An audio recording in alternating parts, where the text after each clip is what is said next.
coming this morning. And first of all, let me say a couple things. I just got back from the White House. Our colleague, Marco Rubio, is fully sworn in and installed. And he was sworn in by Vice President Vance, and things are good. We're going to start this hearing again, and we welcome the public here. This is a public hearing of the Foreign Relations Committee. We're doing America's work here. And over the years, there's been interruptions. And as I said when I started this meeting last time, the new chairman has zero tolerance for interruptions. There'll be no interruptions. There'll be no communicating between anyone in the audience and either the witness or members of this committee. If there is, I'm going to immediately pause the hearing. You'll be removed by my good friends here in blue. You will also be banned from coming back here for the next 12 months. It's important. We respect the First Amendment here. There's all kinds of places you can communicate outside of this room, but we're doing America's business here, and it's important that we focus on it, that we're efficient. We're always short of time, so we ask everyone to respect that. If you don't, there's consequences.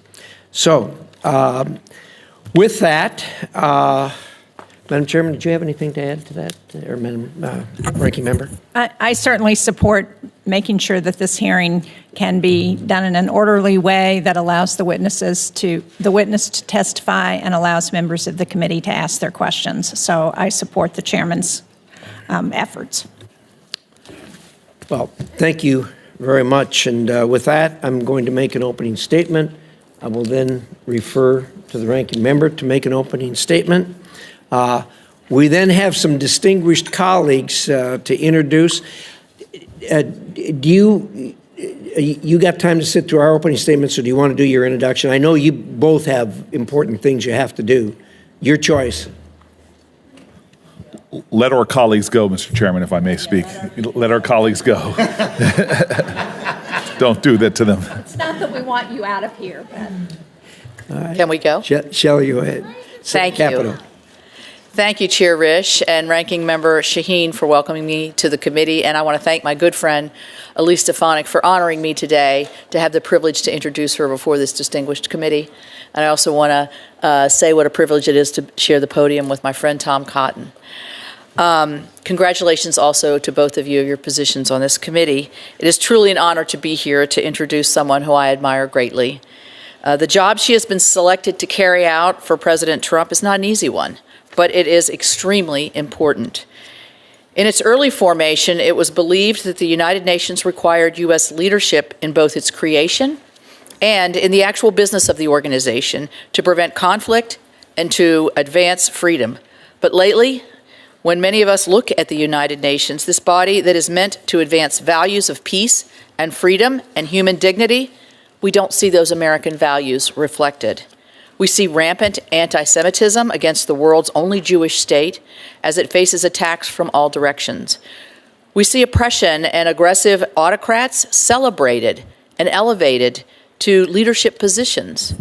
We see China, Russia, and Iran empowered at this organization to advance their values, not the values of peace and freedom that Americans stand for. It is clear that the need to reestablish U.S. leadership at this broken institution, we need to do that. I cannot think of anyone more qualified or more ready to fulfill that role than my friend, Elise Stefanik. I've known Elise for several years during her career in public service, and I am excited to highlight her qualifications for this important role for which she has been nominated. As a member of the House of Representatives, she has shown remarkable leadership. As a member of both the Armed Services and Intelligence Committee, she's shown an exceptional command of national security issues. Elise understands the dangerous world and the growing threats that our country faces, and she has the strength and the skill to reassert U.S. leadership on the world stage, a world stage that needs moral clarity and leadership now more than ever. Elise has shown that moral clarity by exposing She has shown her moral clarity by exposing anti-Semitism on our college campuses.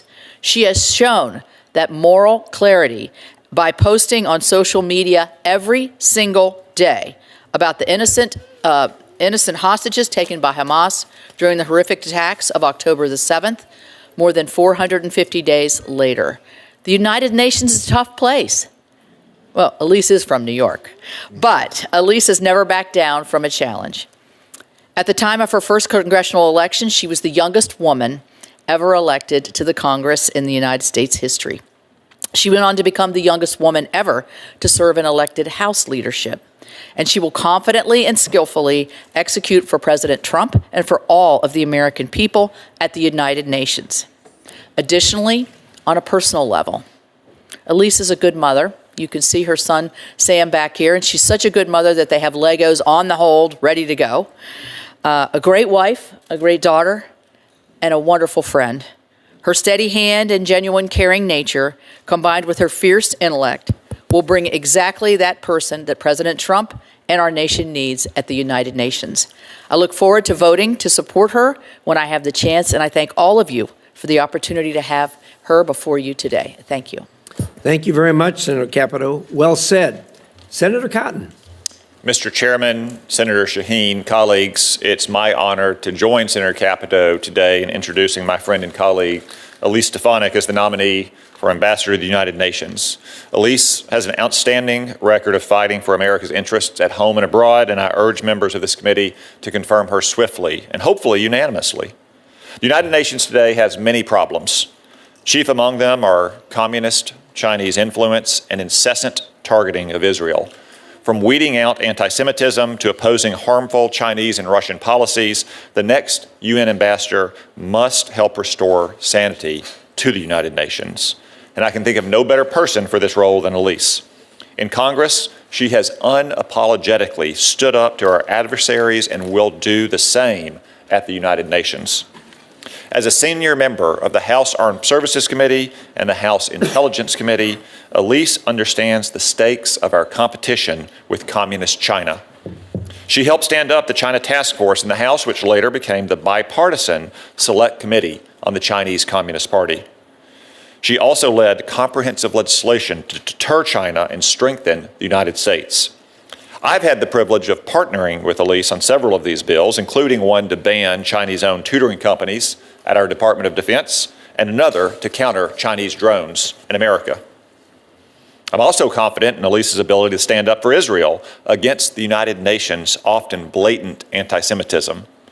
She has long advocated for billions of dollars for Israeli capabilities like the life-saving Iron Dome and critical anti-tunneling technology.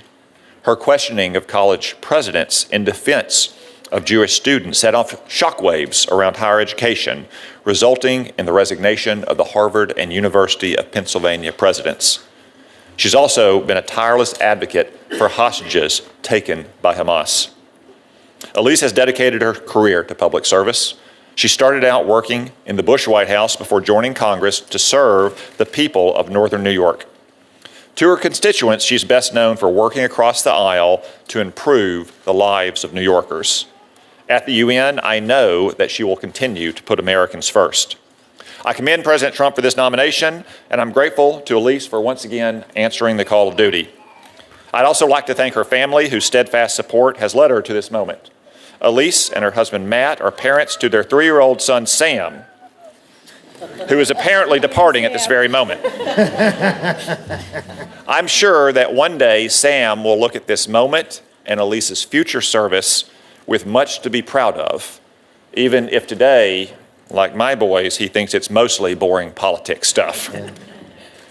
So today I'm here to happily and proudly offer my strong support to this dedicated public servant and American patriot, our next ambassador to the United Nations, Elise Stefanik. She's the right person for the job, and I encourage all of my colleagues on the committee and in the Senate to process her nomination promptly and unanimously.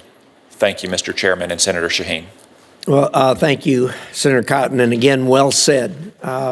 So both of you, I know you've got things that you've got to attend to, and we appreciate you coming to the committee and helping us out.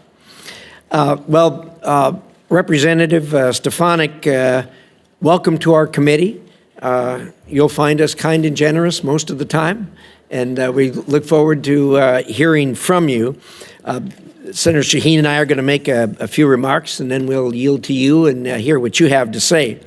First of all, let me start by saying there is great difficulty at the United Nations today, and I'm confident President Trump's nominee can help bring much-needed change. This is widely recognized by people here up on the Hill. Senator Cotton, Senator Capito both made reference to it. I know you're well aware of it. One of the unfortunate things, and maybe this hearing will help, is the vast majority of the American people do not recognize the deterioration that has happened at the United Nations and how it has strayed from its original purposes. There is great difficulty there. I think that we need significant change. As threats from China, Russia, North Korea, and Iran continue to grow, Representative Stefanik, your position will be at the heart of the U.S. efforts to stand up to the authoritarian axis that seeks to undermine the United States at every turn and to ensure our partners and allies are also doing their part. I know you're up to that task. The UN was founded to be a force for peace and stability in the world, an admirable goal. It's not working. Since its founding, the United States has helped shape the UN and has supported it in dollars, lots and lots and lots of dollars, and in spirit. But today, the United States remains the largest funder of the UN system. We pay 22% of the regular budget, and we pay 25% of the peacekeeping budget. And what have the American people gotten for these investments? They have chaos, complete dysfunction at the UN, and a warped sense of right and wrong. In place of needed reform, the U.S. is constantly asked to give more to the UN, but over time the organization has drifted farther away from American values, putting American national security in jeopardy. Representative Stefanik, I know that President Trump has nominated you to the UN because he knows you're not afraid to stand up for the American people, ensure that taxpayer dollars are truly putting America first, and push back against the real problems, constant problems, that plague the United Nations. As the UN has expanded its mission, the amount of conflict, waste, fraud, and abuse has grown. In the UN Security Council, which is charged with maintaining international peace, security, consensus, and partnership on the many issues world faces, has become a fantasy. Critical issues that demand the Council's attention fall to the wayside. Accountability for Vladimir Putin's invasion of Ukraine, China's grotesque human rights abuses, genocide in the Sudan, regime change in Syria, all go unaddressed. But by what is supposed to be the leading international organization to resolve these conflicts. As the authoritarian axis grows and competes against democratic nations, the UN will descend back into the paralysis that has marked the Cold War if it continues on its course, which it has no indication it is changing. To make matters worse, our adversaries have weaponized the UN against Americans and democratic interests. Prior to the fall of Assad, Putin used the Security Council to block any action to hold Assad regime accountable for its crimes against humanity. China has used its malign influence to block attempts to discuss the Chinese government-sponsored genocide against the Uyghurs, and they have blocked our ally Taiwan from fully participating in the UN. China also manipulates the UN personnel system, which we all know, and they've used it to install Chinese diplomats into the UN bureaucracy that only serve China's goals and interests. There is a deep anti-Israel bias within the United Nations that has only grown stronger since Hamas's horrendous, unprovoked attack against Israel on October 7th. This sentiment was spearheaded by the UN Relief and Works Agency, UNRWA, which had numerous employees participate in October 7th terrorist attacks and allowed its schools and facilities to be used by Hamas. Remember, these are U.S. tax dollars that partially help fund UNRWA. For years, I have led my colleagues on legislation to end the U.S. contributions to this anti-Semitic organization, which openly employs terrorists. UNRWA must go. What I've just described is not what the American people want out of their taxpayer dollars. Our contributions should serve America's interests first, and I know you will bring that message to the United Nations system loud and clear. Representative Stefanik, I believe it is reasonable to evaluate every UN agency to determine if what they are doing is directly beneficial to America and hold them account until the answer is a resounding yes. Anything less should not be tolerated. If these agencies cannot be changed, and at this point, the U.S. should seriously examine if further contributions and indeed participation in the UN is even beneficial to the American people. I'm interested to hear your plans for change at the UN, and I look forward to seeing the tremendous work I know that you will do for our country and to make the world a safer place for future generations. Thank you. Senator Shaheen. Well, thank you, Mr. Chairman, and welcome, Congresswoman Stefanik. Welcome to your family, who's with you today as well. Now, whether fighting the spread of infectious diseases or stemming the flow of fentanyl that kills Americans, combating transnational crime that costs Americans billions of dollars, negotiating political settlements to dangerous conflicts, the work of the United Nations directly affects Americans all across this country. We benefit from UN peacekeeping missions that would otherwise fall to the American military. We are better off because of efforts to stabilize societies and provide life-saving assistance in places like Sudan, Syria, and Ukraine. And we don't just do this out of the goodness of our hearts. We fund these efforts because they make Americans, as Secretary Rubio said in his hearing, safer, stronger, and more prosperous. Equally important, if we don't do it, our adversaries and competitors will. Representative Stefanik, welcome again to this committee. Congratulations on your nomination to be U.S. Ambassador to the United Nations. From working in the Bush administration on the Domestic Policy Council to being the youngest woman elected to Congress, you have strong credentials and the relevant experience for this role. But today I'd really like to hear your vision for the United States at the United Nations. I've certainly taken note of the skepticism in the United Nations expressed by others in the incoming administration and also expressed by your introducers today and Chairman Risch.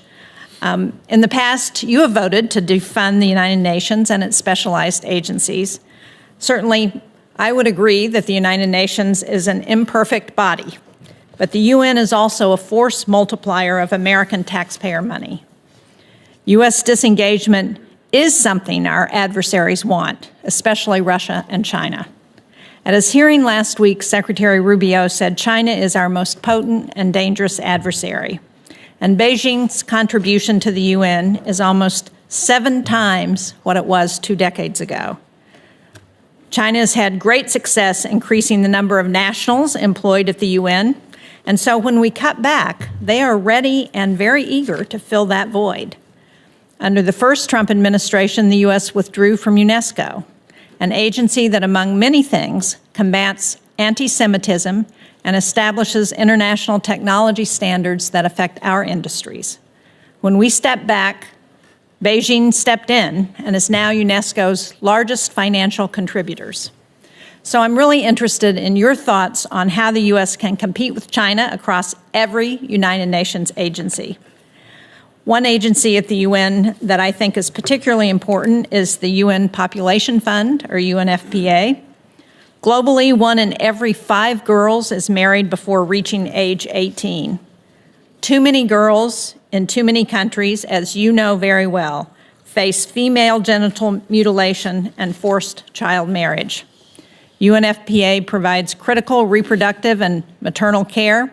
It reaches 3 times as many countries as our bilateral family planning program. And in some areas like Darfur and Kordofan, it is the main provider of life-saving reproductive health supplies. Things like childbirth delivery kits that reduce infection for women giving birth outside clinical settings. I believe its work is irreplaceable. Now, if confirmed, I hope we can work together to advance United States interests at the UN. Because when the United States takes a leadership role at the UN, Americans and people around the world are better off.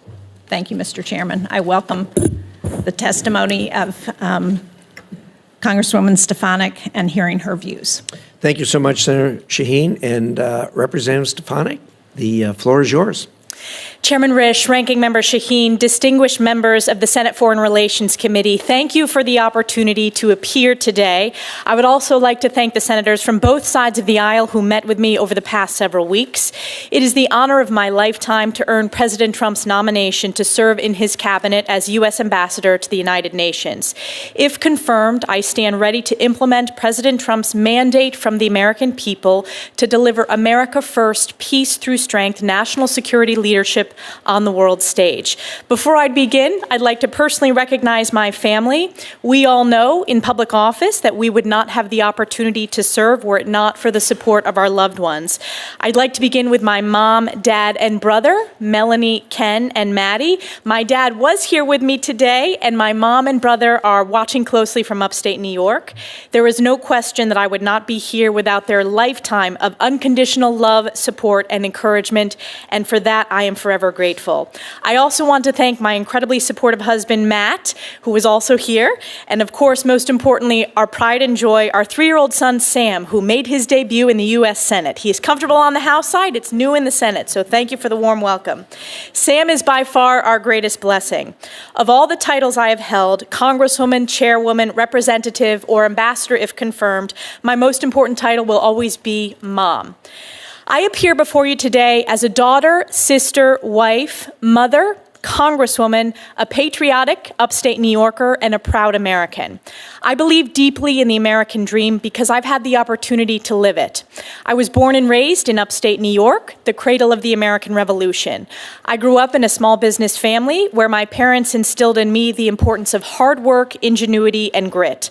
I was blessed to be the first member of my immediate family to have the opportunity to graduate from college.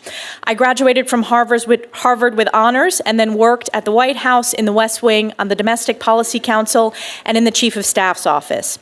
After nearly a decade working in public policy in Washington, I returned home to work in my family's small business and decided to run for Congress. In 2014, I was elected to Congress, making history as the youngest woman ever elected at the time. In Congress, I have fought tirelessly for the hardworking families of New York's 21st District, delivering significant bipartisan results for my constituents. I was elected by my colleagues to serve as the House Republican Conference Chair, becoming the highest-ranking woman in Congress at the time and the youngest woman of either party to serve in top elected House leadership. And over the last decade, I have served on the House Armed Services Committee, the Intelligence Committee, the House Education and Workforce Committee, and I'm proud to be the longest-serving woman on both the Armed Services and Intelligence Committees. On these national security committees, I have legislated on a number of critical issues ranging from military readiness, emerging technologies like artificial intelligence, quantum computing, and cybersecurity, to missile defense. I have worked to enhance American intelligence capabilities, strengthen our alliances and partnerships, and deter our adversaries. On the Education Committee, I have been the leader in combating anti-Semitism in higher education. My oversight work led to the most viewed testimony in the history of Congress. This hearing with university presidents was heard around the world and viewed billions of times because it exposed the anti-Semitic rot in colleges and universities and was a watershed moment in American higher education. When discussing this nomination with President Trump, the president shared with me that he sees great promise in the United Nations if it focuses on its founding mission of international peace and security. President Trump has long advocated for peace and no new wars. He delivered the Abraham Accords, the largest step to regional peace in the Middle East in a quarter century. If confirmed, I will work to ensure that our mission to the United Nations serves the interests of the American people and represents President Trump's America First, peace through strength foreign policy. As the world faces crisis after crisis, with hostages, including Americans, still held in Hamas's captivity, to national security challenges ranging from China, Russia, North Korea, and Iran, it has never been more critical for the United States to lead with strength and moral clarity. This is especially important regarding our most precious ally, Israel, who faced the bloodiest day for the Jewish people since the Holocaust on October 7th, 2023. As a member of Congress, I also understand deeply that we must be good stewards of U.S. taxpayer dollars. The U.S. is the largest contributor to the UN by far. Our tax dollars should not be complicit in propping up entities that are counter to American interests, anti-Semitic, or engaging in fraud, corruption, or terrorism.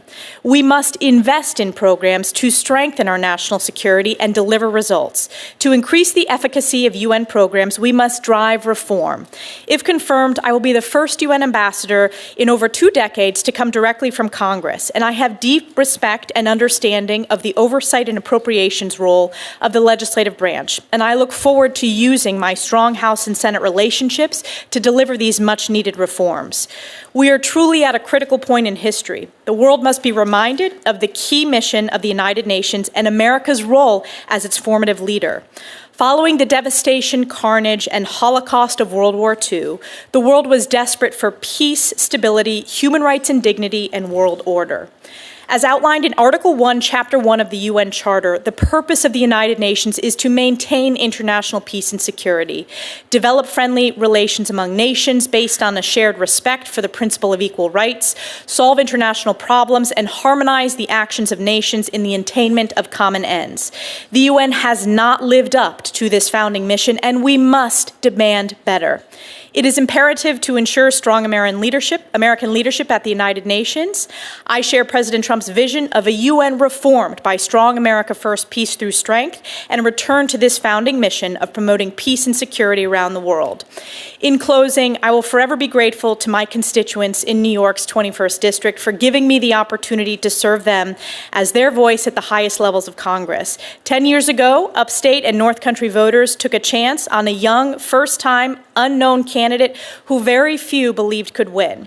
So I just want to thank the hardworking families, small businesses, farms, law enforcement officers, military families, veterans, seniors, so many with whom I've had worked so closely to deliver results on behalf of our communities. Thank you especially to my extraordinarily dedicated staff in both the district and in Washington offices for serving tirelessly for the past decade. If confirmed, my family and I are excited for this next chapter to serve on President Trump's cabinet in this role, and I commit to the American people that I will work my very hardest in the coming years to lead with moral clarity and American values. Thank you, and I look forward to your questions. Thank you very much, Congressman. We appreciate those remarks, and what we're going to do now is we're going to do a round of questions. We're going to do 5-minute questions. The ranking member and I have discussed that and agreed to that. That doesn't mean that doesn't mean it's going to end it. We're going to attempt to do another 5-minute round for those who are anxious to have more questions answered. So with that, let me start. First of all, I was impressed to hear what President Trump has always insisted on and has certainly talked to us about, and that is the fact that the founding mission of the UN is such a bright and brilliant light. The difficulty is the execution of their mission bears no resemblance to what their original mission was, which is really unfortunate. And we have in the past, and I hope in the future, rely more and more on doing bilateral and multilateral agreements with other countries without the United Nations, and to perform some of the things that the United Nations is attempting to do ourselves. We're the United States of America. We can do anything.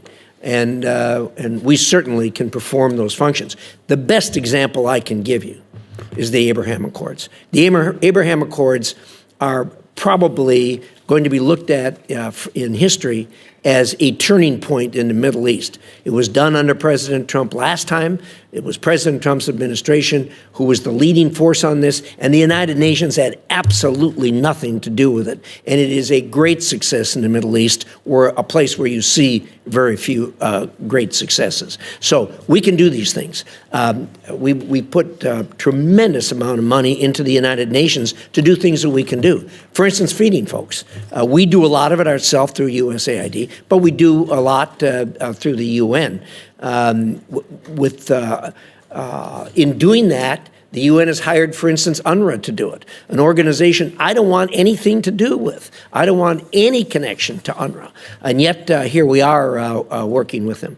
So I think there's a lot of things that we can do to start with that will ratchet down the number of people that are clogging the New York streets up there with employees from other places, and make it a mission that's our own. Your thoughts? Thank you, Chairman Risch. I wanted to point out, and I'm glad you referenced the Abraham Accords. I think we can look to the success of our bilateral relationships and various multilateral partnerships and build on that within the UN. For example, we have the Abraham Accords caucus in the Congress. I think we should consider starting an Abraham Accords caucus within the United Nations to build on President's success, delivering that historic result, the greatest breakthrough for normalization in the Middle East in over a quarter of a century.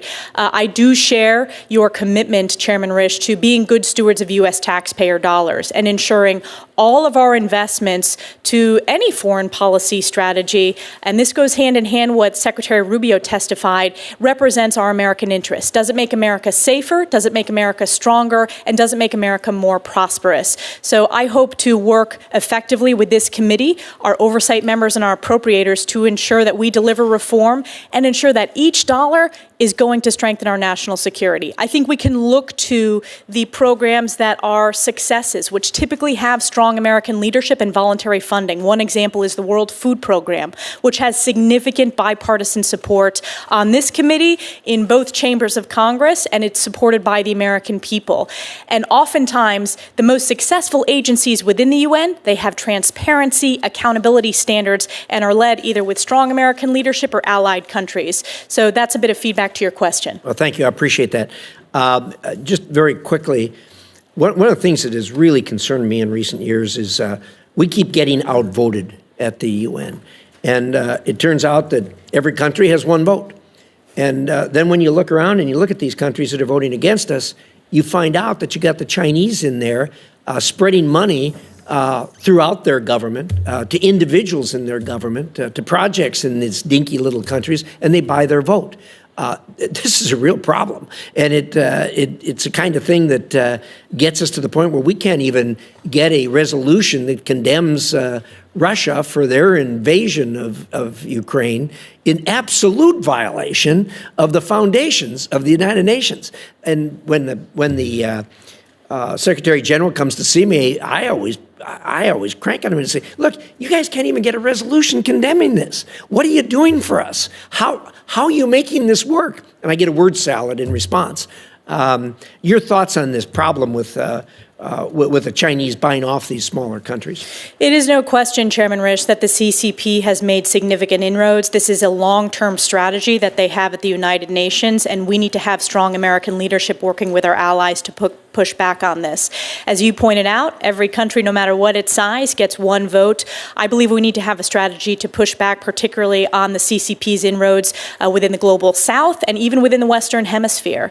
I think we need to build on our, as you said, bilateral partnerships and make sure they understand the importance of a two-way partnership with the United States. I also think that the personnel strategy of the CCP has been of particular concern within the UN.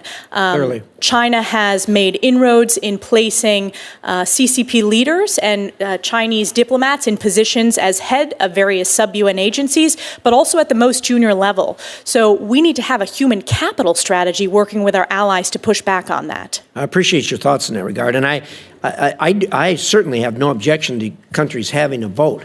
What bothers me is that the corruption and the fraud when the Chinese buy off that vote with money is just flat wrong. Thank you for your thoughts. Senator Shaheen. Thank you. Again, Congresswoman Stefanik, welcome, and thank you for your willingness to continue to serve this country and for your past service in the House. While I think we would all agree that the UN is not perfect, it is a force multiplier for the U.S., and it's a prime example of global burden sharing in times of crisis.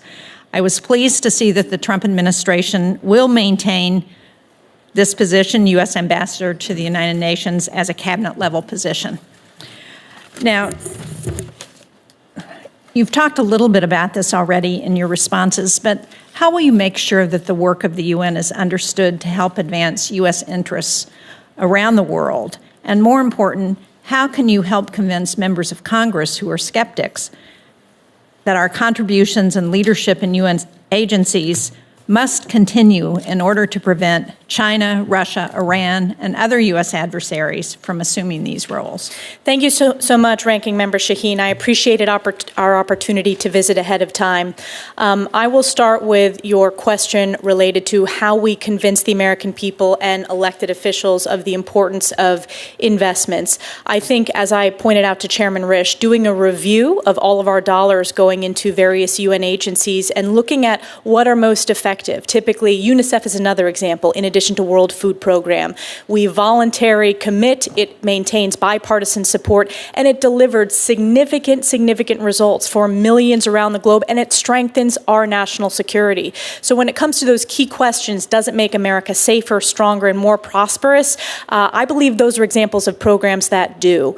I clearly think there are certain programs that are not meeting the mission of the UN, the founding principles. UNRWA is an example, and we will likely have a policy disagreement upon that. But I think we need to roll our sleeves up, deliver reforms, and make sure that our dollars are going to programs within the UN that work, that have a basis in the rule of law, that have a basis in transparency and accountability, and strengthen our national security and our partnerships. Well, thank you. I would point out that right now we're not funding UNRWA. Absolutely, and I voted to defund UNRWA. One of the things I talked about in my opening statement was UNFPA. So the opportunity to provide family planning, maternal health care, midwife training, interventions to halt child marriage, to address the practice of female genital mutilation, and to help ensure healthy families. Will you commit to personally reviewing UNFPA's work before the administration makes any decision about invoking the Kim Kasten law? Yes, if confirmed, I am committed to doing a review, as I said, across the UN programs, but specifically UNFPA. I think it's very important that we do a full review, as the President announced the executive order today as well regarding all of foreign aid, and I would make sure that we are being good stewards of U.S. taxpayer dollars. I do want to point out I have a very strong record when it comes to standing up for women's health issues, particularly addressing maternal mortality rates, addressing pre- and postnatal care, addressing infant malnutrition, and I think that is very important, and that you have my commitment to do that review if confirmed. Well, thank you. I appreciate your record on that, and I think it's very important to remind everyone that women make up half of the world's population, and we need to do what we can to ensure that their health is also protected. In April, you said that Vladimir Putin's war in Ukraine constituted genocide, April of 2022. You called for the delivery of security assistance to Ukraine. At the UN, we've seen inconsistent support for Ukraine. We've seen greater support on initiatives to support Ukraine and less support on initiatives to hold Russia accountable. If confirmed, can you talk about how you might use your role as UN ambassador to address and punish Russia's ongoing attempted genocide in Ukraine? I support President Trump's commitment to bringing this war to a resolution, to stop the killing, and he campaigned on that issue, and he feels very deeply, and I support that. And I believe it falls squarely in line with the founding mission of the United Nations to bring international peace and security. If you look at my record over the course of my time on the House Armed Services Committee and the House Intelligence Committee, I have a very strong record when it comes to deterring Russia, pushing back on Russia, including during President Trump's term, voting for defensive lethal aid to Ukraine. I believe peace through strength is our strongest deterrence, and I'm very proud that during President Trump's first term, it was the only president where Putin did not invade another country because of that strong peace through strength leadership and the rebuilding that we passed through the National Defense Authorization Act and President Trump signed into law. So I think our effort should be my effort will be supporting President Trump's mission to bring that to a resolution and to deter Russia in the long term. And so how do we hold Russia accountable for some of the human rights abuses that have happened in Ukraine, for their destruction of infrastructure in the country, for the lives that are lost? Clearly, this is a war that is only Vladimir Putin's initiative that has started. So are there things we can do at the UN that will hold Russia accountable? Certainly, it's going to be important to support President Trump's approach with his special envoy to address and bring that to a resolution. And I will work with the National Security Council and my colleagues in the cabinet who sit in the national security spaces to use this position at the United Nations to support his strategy and give him maximum flexibility to bring this to a resolution. Thank you. Thank you, Mr. Chairman. Thank you. Senator Ricketts. Thank you, Mr. Chairman. Congressman Stefanik, welcome to the committee, and thank you very much for stopping by my office so we could have a chance to talk before this committee. And I really appreciate your service to our country and look forward to the strong credentials you bring to the table to be our UN ambassador. Winston Churchill said that the UN was set up not to get us to heaven, but only to save us from hell. And we've talked about the corruption that's going on there, the mismanagement, the rot, and so forth. And you've mentioned already this concept that we have to have reform there. That's going to be very important. And we've also talked about how much American taxpayers put into the UN, $18 billion a year. And to put that in perspective, in 2022, that was more than 185 other member nations combined. Chairman Risch mentioned what the percentages of 22% of their overall budget most recently and so forth. So we invest a lot there. We've talked about these reforms. Do you believe that we can leverage the money that we're putting into the UN to drive the reforms? So, for example, can we say to the UN, hey, we're going to put money into these programs if, for example, they establish some of the transparency you were talking about. And if you don't do that, we're pulling our money out. Is that one of the ways that we can drive reforms? Absolutely, and I believe we have to. We owe that to American taxpayers to ensure that all of our dollars and investment represent our values and answer the key questions of, does it make America safer, stronger, and more prosperous? So that is really important to me as an elected official currently, representing. I understand we have to be good stewards of U.S. taxpayer dollars. So I think that is a key tool for us to demand greater reforms and transparency. Great. One of the other things that we've also talked about as well is how Communist China has used the UN to push its interests, and the chairman laid out some of the problems with what Communist China is doing. What can we do to be able to get more U.S. leadership into these different committees to kind of combat that? We need to have a strategy, and this came up in virtually every conversation with senators from both sides of the aisle, and it needs to be a long-term strategy working closely with our allies and our partners, both at the most junior levels and at the more senior levels within the UN. We need to make sure that we're running candidates, either American or allied nations, in the elections process for key leadership posts within the UN system. We need to pay particular attention, I believe, to the technical organizations, whether it's telecommunications, whether it's civil aviation. And another way is we need to ensure Taiwan has maximum meaningful participation in international organizations. I also believe it's important to ensure that the language, because we have seen China trying to insert their specific language, which is counter to our values, we need to have very strong Mandarin expertise and really keep a close eye on that as well in all the documents and statements coming out of the UN system writ large. So do you have specific plans to be able to start recruiting more Americans or allied nations people into the UN to be able to do it? And I'm going to kind of add on to that, because if you go back to, I think, between 2009 and 2021, the Communist China has increased its employment of its nationals in the UN by 85%. So it's not just about leadership of different agencies, but it's also about how many people just work there in the UN that, of course, we'd be naive to think that they're not driving Communist China's agenda through the UN, whatever role they have. So can you talk a little about how the strategy for getting more people leadership, but also how do we recruit more Americans or other allied people just to do the work of the regular UN? I think we have to have a mission to recruit at the most junior levels to work their way up into the system. I also think we need to have a strategy working with Secretary Rubio to ensure that we have the highest caliber, which we do, of course, in terms of those that are serving at the U.S.-UN mission, and also provide that expertise of challenges within the Indo-PACOM region. I think that is very important. And I intend to also have opportunities to partner with, whether it's higher education institutions, whether it's private sector, whether it's opportunities in each of your states or each of House members' districts for ideas that we can help address this long-term personnel challenge.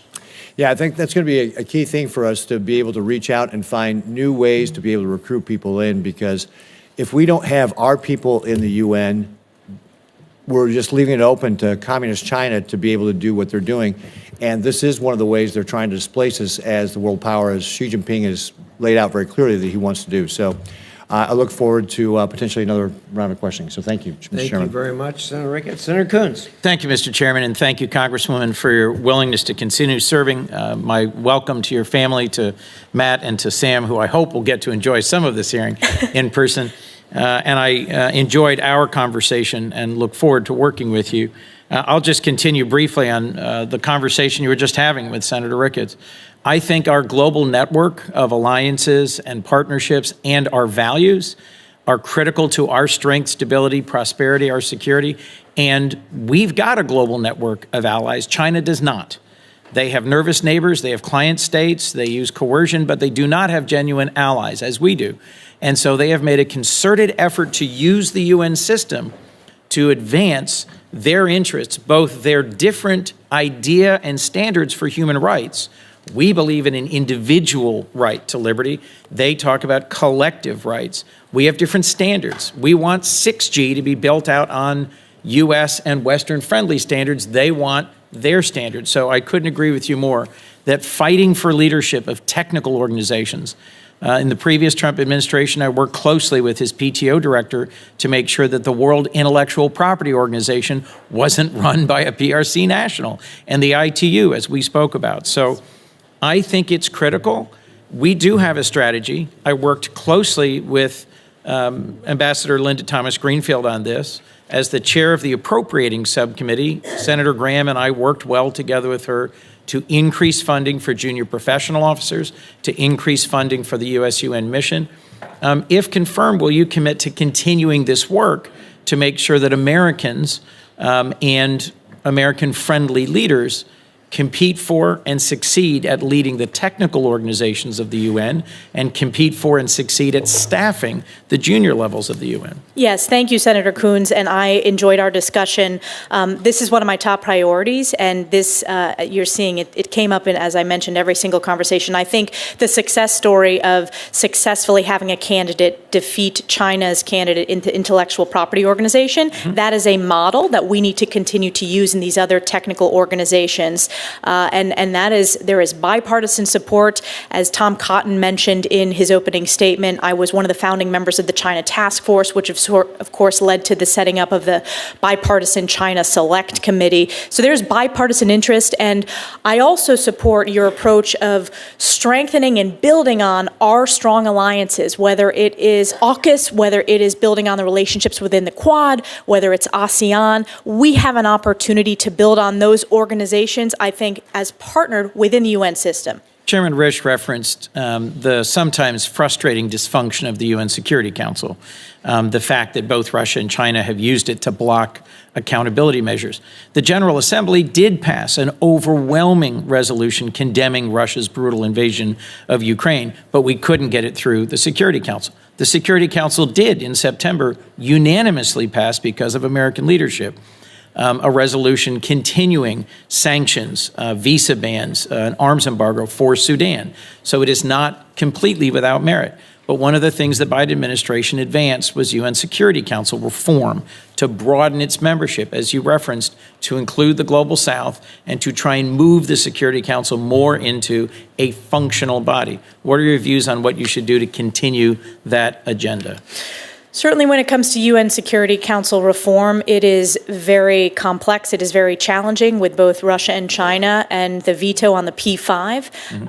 I would want to work with this committee and, of course, the president primarily on any proposals for UN Security Council reform. In my opening statement, when I was referencing reforms, I was mostly talking about ensuring that all of our taxpayer dollars are going to UN entities that function very well. But I am open to having conversations about how to make it work better. I think we need to have a broader strategy reaching out to countries within the Global South where China's made significant inroads. They've done it by building ports. They've done it through telecom. It's really been a whole of government approach. And it's obviously not the UN alone. It's working with Secretary Rubio. It's working with USAID, working with USTR and significant economic investments that are happening in various Don't forget the other DFC. countries. President Trump signed the BUILD Act into law in his first term.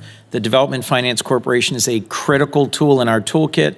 Before I conclude, I just want to raise my profound concern about an executive order signed yesterday by President Trump that puts a 90-day pause on all development assistance without clarifying the scope of that. Does that include our contributions to UNICEF and the World Food Program, which I think you would recognize, you did recognize, led by Americans, broad bipartisan support, part of the key mission of the UN to promote stability and security by feeding hungry people and bringing stability? Does that include USAID's support to Ukraine's energy grid as Putin continues to hammer civilians through attacks on the energy grid? AID's support for getting energy back online in the midst of winter in Ukraine is pretty critical. Does it include Jordan? A sea of stability in a whole area of chaos. Will development assistance be frozen for 90 days to Ukraine, to our development partnership in the Philippines and the Luzon corridor to compete with China's influence in the region, to Jordan? I hope we can work together to get some clarity, and I hope where there are obvious partnerships that do advance American national interests, that they will move forward quickly. Thank you. Thank you, Senator Coons. Thank you, Senator McCormick. Congresswoman, it's good to see you again. My wife, Dean, and I have known you for, I think, more than 20 years, so I'm thrilled that President nominated you for this important role. Forgive my voice. I think I've been celebrating making America great again a little too much. As we discussed when we met in my office, I'm deeply troubled by the virulent anti-Semitism and anti-Israel bias at the United Nations. And since Hamas's brutal massacre on October 7th, the Jewish community in Pennsylvania and across our country has seen an explosion in hate. As you know, this is not theoretical for me and for Dina. We live in Squirrel Hill in Pittsburgh, where we had the Tree of Life tragedy, and a painful reminder of where that hate can lead. In Congress, you've done an incredible job of pushing back against anti-Semitism in our nation's institutions. You exposed the presidents of the three leading universities for their lack of moral clarity. And I was one of the first to call for the firing of the president of UPenn because of the tough questioning that you forced her and other presidents to leave office. I'm confident you can bring that same fire and effectiveness and leadership to the UN. And let me start by asking how you'll fight back against anti-Semitism and bias against Israel within the UN. Hamas terrorists have been operating with impunity from UNRWA facilities, and UNRWA employees even participated in the massacre on October 7th. So beyond funding, how will you work with our allies to end UNRWA's mandate and shift legitimate humanitarian functions to other UN organs or trusted NGOs? Thank you so much, Senator McCormick, and thank you for your leadership combating anti-Semitism. I know it's important to the American people and it's important to Pennsylvanians, and something that I am deeply committed to doing in this role. It's one of the reasons why, in my conversation with President Trump, I was interested in this position, because if you look at the anti-Semitic rot within the United Nations, there are more resolutions targeting Israel than any other country, any other crisis combined. And we have significant national Security Councils, the anti-Semitism, whether it's UN Women failing to condemn Hamas's terrorist attack and terrorist regime against innocent civilian women, using rape and targeting women, specifically taking them hostage. I am overjoyed that those 3 young women hostages were returned home. We need to stay committed to ensuring every hostage is brought home. I've met with many hostage families. This position, we need to be a voice of moral clarity on the UN Security Council and at the United Nations at large, for the world to hear the importance of standing with Israel. And I intend to do that. This year will mark the 50th year since the disgraceful Zionism is Racism resolution at the United Nations. And at the time, our U.S. Ambassador, Daniel Patrick Moynihan, spoke out strongly against that disgraceful resolution. That is the type of leadership that I hope to bring, if confirmed, to the United Nations. And President Trump has a tremendous record when it comes to standing with Israel, whether it's the Abraham Accords, whether it's his commitment to combating anti-Semitism, or recognizing Jerusalem as the eternal capital of Israel. This is a strong, strong record, and I hope to do that at the UN if confirmed. Thank you. As is already noted, the Chinese Communist Party has a deliberate strategy to use the UN Human Rights Council and other parts of the UN system to propagate its false narrative on human rights and legitimize its authoritarian agenda. How will you push back on the CCP's attempts to co-opt international institutions like the UN to undermine U.S. interest? Thank you. As you can see, there's quite a theme here, with many senators raising this deep concern about CCP's inroads and China's inroads broadly in international organizations. I think it goes back to working with our partners and allies, making sure that we are strengthening those relationships, that we are ensuring that we have a strategy to ensure that the CCP is not able to make inroads at the most senior levels of these technical organizations, and of agencies across the UN writ large. This was another of my top priorities that I expressed in each and every meeting with all of the senators from both sides of the aisle. Thank you. And I'll try to squeeze in one last question. I was so glad that President Trump withdrew from the UN climate accords last night. How will you advocate for American energy dominance and an all of the above approach to energy security at the UN? Again, I want to make sure that we're representing American values, American interest. I am the United States ambassador, if confirmed, to the United Nations, and that means supporting strong American energy dominance, and not giving a free pass to the biggest polluters like China in the world, when we have the cleanest water, the cleanest air, and the best record when it comes to an all-of-the-above energy approach, moving back to the successful policies of President Trump in his first term, when not only was America energy independent, we were energy dominant. So that is my commitment. Thank you. Thank you, Senator McCormick. Senator Kane. Thank you, Mr. Chair, and congratulations, Representative Stefanik, for the nomination. I really appreciated the meeting that we had in our office. You and I have some political differences, of course, but we talked that day about items on which we agree. We had some on which we disagreed, and we had a couple of others where you said your position is one that President Trump doesn't agree with. And I like that candor, and I like the fact that we had a good exchange. I'm grappling with that and some of the partisan comments you've made in the past. An article that I'd like to put in the record, National Public Radio article, How the Replacement Theory Went Mainstream on the Political Right, from May of 2022. On Monday morning, Stefanik tweeted, "Democrats desperately want wide open borders and mass amnesty for illegals, allowing them to vote." I'd like to put that in the record. Without objection, it will be included. Now, that was a campaign tweet, and I can separate campaign rhetoric from governing rhetoric. I don't view things like that as disqualifying. They do raise questions. But at least we had a good meeting. We talked about important issues and shared ideas. I'm going to say something here that I wish I could have said at an Armed Services Committee hearing, but we had it in closed session. All of the Trump nominees who come before the committees on which I sit have agreed to meet with me, save one, the Secretary of Defense nominee, Pete Hegseth. He's written that he thinks Democrats are evil. He's written that he thinks Democrats are the adversary. And he refused to meet with any Democrat on the Armed Services Committee, save the chairman. Save the chairman. Yesterday, in a closed hearing, we were asked to forward his nomination to the floor, even though it had not been pending to the committee for sufficient time. My colleagues asked, hey, why would we give a waiver to someone who wouldn't even agree to meet with us? That nominee would disrespect Democrats, okay, that's fine. But I didn't think my committee colleagues on the Armed Services Committee would have disrespected us. And I'll just say to all of my Republican colleagues here, if there is ever a nominee by any president who refuses to come meet with you when you're on the committee of jurisdiction overseeing that nominee, I will publicly raise hell on your behalf. Nominees should meet with the committees, just as Representative Stefanik did. And Representative Stefanik, while I have a question about some of the campaign rhetoric, I'm not going to ask you about it because that's in the past. I do appreciate the fact that you were courteous, informed, civil, and candid in the meeting with me.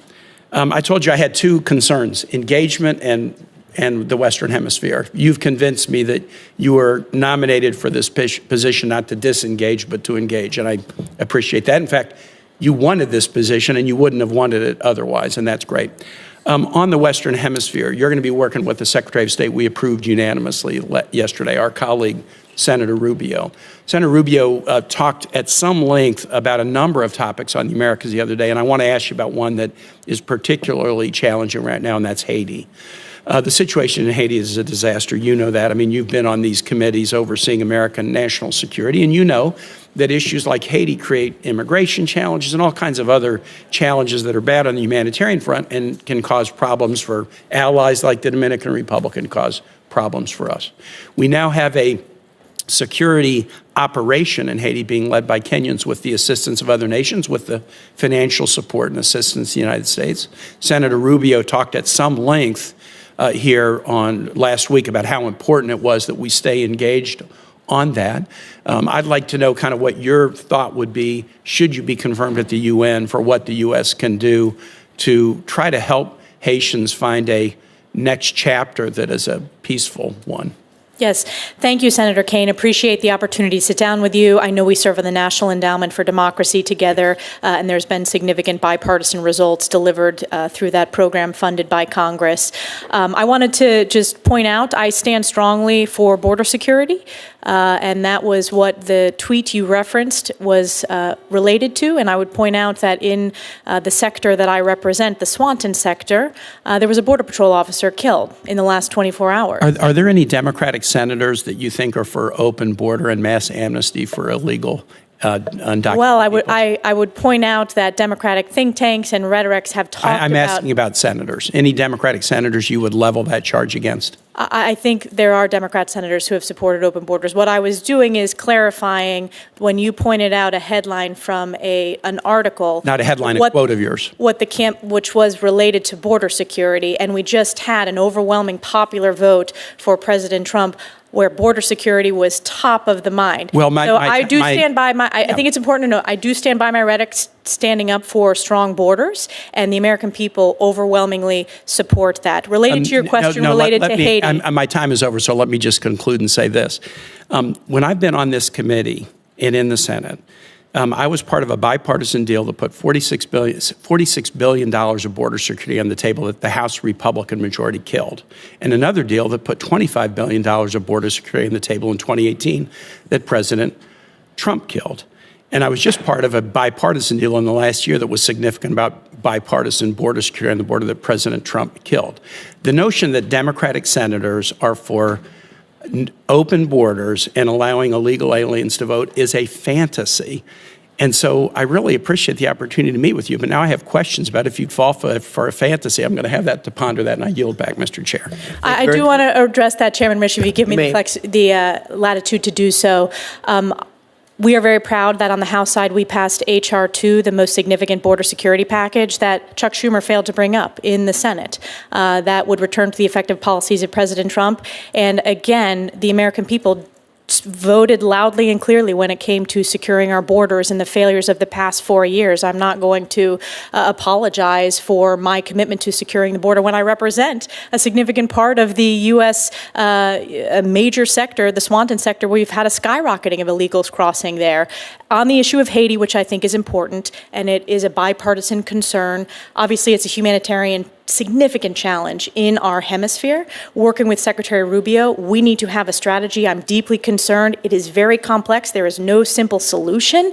And that is an area where we need to continue to have discussions with the committees of oversight.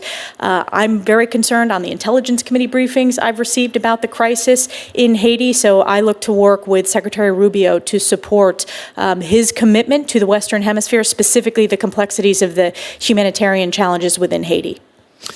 Senator Hagerty. Thank you, Mr. Chairman. And Congressman Stefanik, I just want to congratulate you for being here. I'm very pleased to see your nomination to be the next ambassador, the next United States ambassador to the United Nations, and I look forward to working with you very closely. Before I get into specific questions, I'd like to just ask you a very broad one in terms of what your vision is for the U.S. mission to the United Nations, and in terms of our posture at the outset going in, and then where you'd like to see it 4 years later. Thank you so much, Senator Hagerty. It is great to have worked with you over the past few years and your expertise, both having served as an ambassador in the first Trump administration and your incredible work in the U.S. Senate on this committee. My vision is making sure that we're supporting President Trump's America First, Peace Through Strength agenda, that we are good stewards of U.S. taxpayer dollars, and that we return to the founding mission of the United Nations, which is international peace and security, very much aligned with President Trump's commitment to peace and no new wars. I think there are reform opportunities that we need to work with. This committee, hearing after hearing with various ambassadors, have talked about reforms. I want to roll up our sleeves and get it done, demanding transparency and accountability, actually having the answers of where each taxpayer dollar goes within the UN, which, as Chairman Risch has referenced in previous hearings, we have not gotten the answer to because there's not that amount of transparency.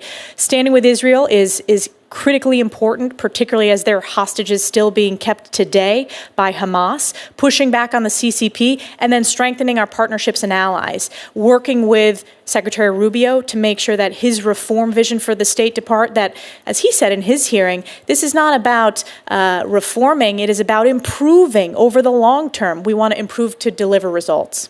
Well, I appreciate that very much and look forward to working with you in multiple respects to make that happen. One of those areas will be through our commission to modernize and reform the State Department, that I look forward to working with Senator Coons as we co-chair that effort. Let's get to a couple of specifics. Senator McCormick touched on this. I'd like to drill a little bit deeper into UNRWA. This is a particularly problematic organization, in my view, long before the October 7th Hamas massacre that took place. I've been calling for the United States to cease funding UNRWA, to send a very strong message. It's been well documented that UNRWA's textbooks teach children to glorify the murder of Jews. Hamas employs UNRWA facilities. They build their own tunnels and facilities underneath them. UNRWA employees even actively participated in the massacre on October the 7th of 2023. In January 2021, the Trump administration announced that less than 5% of people registered as refugees with UNRWA actually met the internationally recognized criteria for refugee status. That demonstrates that UNRWA is a fundamental mechanism through which this Israeli-Palestinian conflict is perpetuated. President Trump rightfully stopped sending U.S. taxpayer funds to UNRWA. President Biden decided to reinstate funding without insisting on significant reform. And I was quite disappointed by that. Congress was correct, I believe, in defunding UNRWA last year.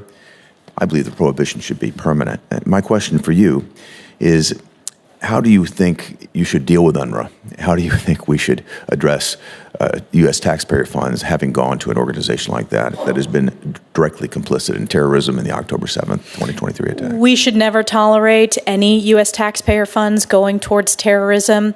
As in my question with the ranking member, Shaheen, I was one of the members that voted to defund UNRWA. I was one of the leaders in standing for that important appropriations vote, which there is a bipartisan consensus on, with significant members, Republicans, as well as some Democrats who voted to defund it. I think we can look to organizations within the UN system, such as UNHCR, such as the World Food Program, working with USAID, which are proven organizations. They still need, reform efforts and modernization, but don't have the terrorist ties that UNRWA had, particularly that were exposed during the October 7th Hamas attack against Israel, whether it was Hamas's leader Sinwar carrying an UNRWA teacher's passport, or whether it was the UNRWA office above a Hamas data center, or individuals within UNRWA who participated in the terrorist attack against Israel on October 7th.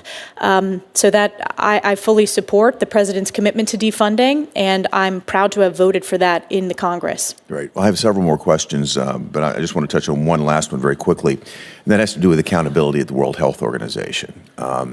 You take into consideration the concerns around the COVID pandemic, what happened there, the WHO role there. President Trump, I believe, rightly withdrew us from supporting and funding WHO. President Biden put us back into that, into being a funder. In fact, the largest funder, $1.3 billion so far to that organization from United States taxpayers. What are your thoughts on the accountability that we've received so far, and where would you like to take that? Thanks. I support President Trump's decision to walk away from WHO. WHO failed on a global stage in the COVID pandemic for all the world to see, and instead spewed CCP talking points that I believe led to not only false information, but dangerous and deadly information across the globe. We cannot tolerate entities that are taken over by CCP propaganda. So I strongly support President Trump knows when to engage and knows when to walk away. He was right in his decision to walk away from WHO, and I support that. I was pleased to see that action yesterday as well. Thank you, Mr. Chairman. Thank you. Senator Booker, you're up. Thank you very much, Mr. Chairman. It's good to see you, and I thank you for the time that you gave me in a very hurried inaugural weekend. Yes. It was amazing that we were able to fit that in. And I want to echo some of my Senate colleagues who just said you are very informed and seem to be extraordinarily committed to this task and this goal, and I'm grateful for that. I want to jump in on some of the things we talked about right away. I'm so grateful for Senator Kaine bringing up Haiti and the importance for us to come up with some bipartisan foreign policy agenda or strategy to deal with that crisis there. I want to bring attention to the conflict in Sudan, which has created the largest and fastest growing humanitarian crisis in the world. We see right now tens of millions of people in need of assistance. The humanitarian crisis, from hunger and malnutrition all the way to political destabilization in neighboring nations like Egypt, which are seeing this extraordinary overflow of urgencies as a result of the immigration and displaced people that are landing in that country. I'm deeply concerned about recent reporting from the New York Times stating that the SAF has used chemical weapons on at least 2 occasions. And I am really believing that we are lacking the kind of pressure on a lot of our allies and other nations that are involved in this conflict. And so this is a real time for, and as I talked about now, Secretary of State Rubio, about really aligning a diplomatic strategy in trying to bring about an end to this conflict, which will not be solved ultimately through the use of military conflict and needs a diplomatic solution. And so for now, in the short term, the need to protect civilians is paramount. And this is an issue where obviously, should you be confirmed, you can lead. And I think, in my opinion, one of the things that it's been lacking from is just a general prioritization. So first and foremost, will you commit to prioritizing Sudan and an end to this horrific humanitarian crisis and politically destabilizing reality we see now? Yes, absolutely. And I think that's one of the great responsibilities of this role is prioritization of what we speak out against on the world stage at the United Nations. And I'm grateful for this committee's bipartisan work on the Sudan Accountability Act. The special envoy position is very important, and raising the awareness within the public of how significant this humanitarian crisis is. And the challenge we have is there's implicated nations in supplying arms to this conflict. I'm wondering if you have some thoughts about how you could use your position to try to bring about an end of the cooperative parties that are fueling the conflict. Absolutely. I mean, we will have to have strong conversations led by the President and Secretary Rubio with the UAE, the Egyptians, the Saudis, and that will be critical. I'm not going to get ahead of the Secretary of State and the President, but certainly will be supporting them at the U.S.-UN mission to do so. Okay, and then just the ideas of refugee assistance in the area and some of the specific, as we talked about, some of the specific UN agencies, there really are the lead in providing that. And it's concerning to me, and I know I heard Senator Coons point this out, this idea of pausing some of this aid at this time for 3 months could have sort of a cataclysmic impact, not just on the humanitarian crisis, but also on the stability of some of our allies in that region, specifically from the Chad-Sudan border to Egypt as well. Some of the life-saving work done by UNHCR, the World Food Program, and more. And I'm just wondering if you could share with the committee some of your thoughts about how to navigate the urgent importance of these UN agencies and their ongoing work. I think, again, World Food Program is a very successful program. It's results-focused. Its significant voluntary funding piece is a testament to that and the significant bipartisan support, and it is beneficial to America from a national security perspective, but also from an agricultural perspective, from an agribusiness manufacturing perspective as well, an American workforce perspective.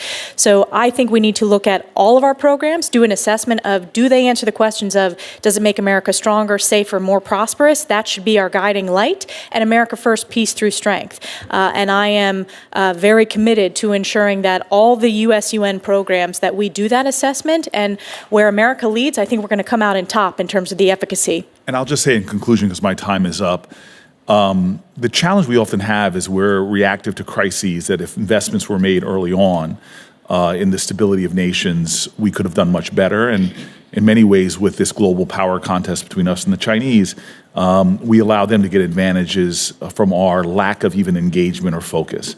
The continent of Africa is the future in terms of humanity. 1 out of every 4 people on the planet Earth will be from the African continent by 2050. It seems that the Russians and the Chinese understand that because they're playing large and significant, and I would say a profoundly disrupting force there. And so having a person in the position in which you're nominated for who is focused on the continent, who is engaged and making sure that we as the United States protect our interests, things that make us safe, strong, and prosperous, and understand that as we look to the future, we have to be in now in helping to avert not only the crises that often begin to destabilize regions and cause fertile ground for terrorism and government overthrows, but also start to develop the bonds of trust and partnership that are necessary for long-term prosperity for us and many of the extraordinary nations who want to ally with us and not the Chinese. Mr. Chairman, thank you. Thank you, Senator Booker. Senator Curtis. Thank you, Mr. Chairman, Ms. Ranking Member. It's great to be here. Representative Stefanik, I enjoy calling you that, at least for now. I feel like I have a little bit of advantage over so many, having served with you in the House, and bring nothing but good comments about your service there and favorable impressions of your work there. Also enjoyed serving with you on the first China Task Force, and appreciate your work in protecting Taiwan and protecting Israel. And to talk just a little bit about Taiwan first and China first, UN Resolution 2758 shifted a recognition of China at the UN from Republic of China to the People's Republic of China, but didn't really address Taiwan and their status and their sovereignty. China has been since working to reinterpret the resolution to reassert sovereignty over Taiwan, and particularly in international organizations. One example of this that kind of jumps out is International Civil Aviation Organization. They've implied Taiwan as part of China in a press release, and this was most noticeably evident during a viral World Health Organization interview at the height of COVID-19. When a Hong Kong journalist asked about Taiwan's pandemic response, the official avoided the question about Taiwan, stating, "We've already talked about China," and all parts of China, implying Taiwan was part of China. I think the American taxpayers, I think you and I would agree on this, should not be subsidizing the salaries of people who undermine Americans' allies. So can we talk specifically about how we counter China's influence in the UN specifically ensuring that Taiwan gets fair treatment as it comes to China. And there's a lot of organizations, world organizations that Taiwan can belong to. And we'd love to just hear your thoughts on that. Yes, thank you so much. It's great to see you on this side of the Capitol now, Senator Curtis. It was a real privilege to serve with you for many years in the House. You and I have worked extensively on this issue, both setting up the China Task Force, which led to the bipartisan Select China Committee. As I mentioned in some of the previous questions, I am committed to making sure that Taiwan has the most maximum meaningful participation within the UN system, as it should in all international organizations. We have to be vigilant, both in the long term and the short term, to make sure that China is not able to make significant inroads with the CCP in international organizations. I also want to point out that I have a record on this issue legislatively. Over the past decade, I have voted consistently in support of defensive aid to Taiwan. I believe deeply in deterrence to avoid war in the Indo-Pacific. And you can look at, whether it was the last major vote we took on that defensive aid package, I voted in support of it. Yeah, thank you, and would love to help you in those efforts. I think it's very important for the U.S. and for our taxpayers. I sponsored a bill over in the House that would actually require the State Department to rank the agencies in the UN by order of importance. And you can see on one hand, we have the Security Council, where it's important for us to have a veto vote, and then UNRWA. And yet the State Department insists that these are all equal and all important in the U.S. interest. I understand the President plans to defund some of these. Can you give me a sense from your perspective how you begin to with your team, limited resources, figure out which of these agencies are actually important in the best interest of the United States and which ones we need to address? Thank you. We want to do a full assessment of all the UN sub-agencies and making sure that every dollar goes to support our American interests. As the U.S. ambassador, I believe that is my responsibility, to stand up and support the American people and President Trump's America First, Peace Through Strength. In terms of our assessment as this confirmation process, for example, the UN Security Council is in a different position than UNRWA, which I think should be at the bottom of the list. And I have voted to defund UNRWA, and we've discussed that extensively today. But I am interested in that bill and in seeing the outcome of that bill. I would like to see a ranking, and we want to do that assessment working with Secretary Rubio and working with President Trump and the National Security Council to make sure that the programs we're funding represent our values. Sometimes back home, you hear the calls to defund United Nations, and it's more nuanced than that. And so to the extent that we can better clarify which of these agencies are helpful and in the U.S. interest and which are not, I think would be terrific. And I think connecting it to the American people directly. For example, take the World Food Program, connecting that to our American farmers. I have a very agricultural district. That's important to make that connectivity to the American people who are very interested in where their taxpayer dollars are going, as they should be. Yeah, thank you very much. I yield my time. Thank you, Senator Curtis. Senator Murphy. Thank you very much, Mr. Chairman. Thank you very much, Representative, for your commitment to the country and your willingness to serve. I deeply appreciate the work that you have done to combat anti-Semitism. I appreciate your commitment to bring that work to the United Nations. I think it is a cancer, both domestically and internationally. You and I worked together over the last year and a half to dramatically increase funding for the not-for-profit security grant program that sends money to synagogues and Jewish community centers to invest in security upgrades. I'm heartbroken that we need to do that, but it is an important moment to support those communities. I agree that it's a problem you will confront at the UN. It is also a problem, as you have raised, domestically, both on the right and the left. I think anti-Semitism work is best when we call out what's happening on both sides of the aisle. What do you think of Elon Musk, perhaps the president's most visible advisor, doing 2 Heil Hitler salutes last night at the president's televised rally? No, Elon Musk did not do those salutes. I was not at the rally, but I can tell you I've been at many rallies with Elon Musk, who loves to cheer when President Trump says we need to send, our U.S. space program to Mars. Elon Musk is a visionary. I'm looking forward to his work in DOGE, the Department of Government Efficiency, and look forward to looking how we can be more efficient and effective. But that is simply not the case. And to say so is the American people are smart. They see through it. They support Elon Musk. We are proud to be the country of such successful entrepreneurs. That is one of our greatest strengths as Americans. Let me share with you what a few Americans have said about it. Evan Kilgore, a right-wing political commentator, wrote on X, "Holy crap, did Elon Musk just Heil Hitler at the Trump inauguration rally? This is incredible. We are so back."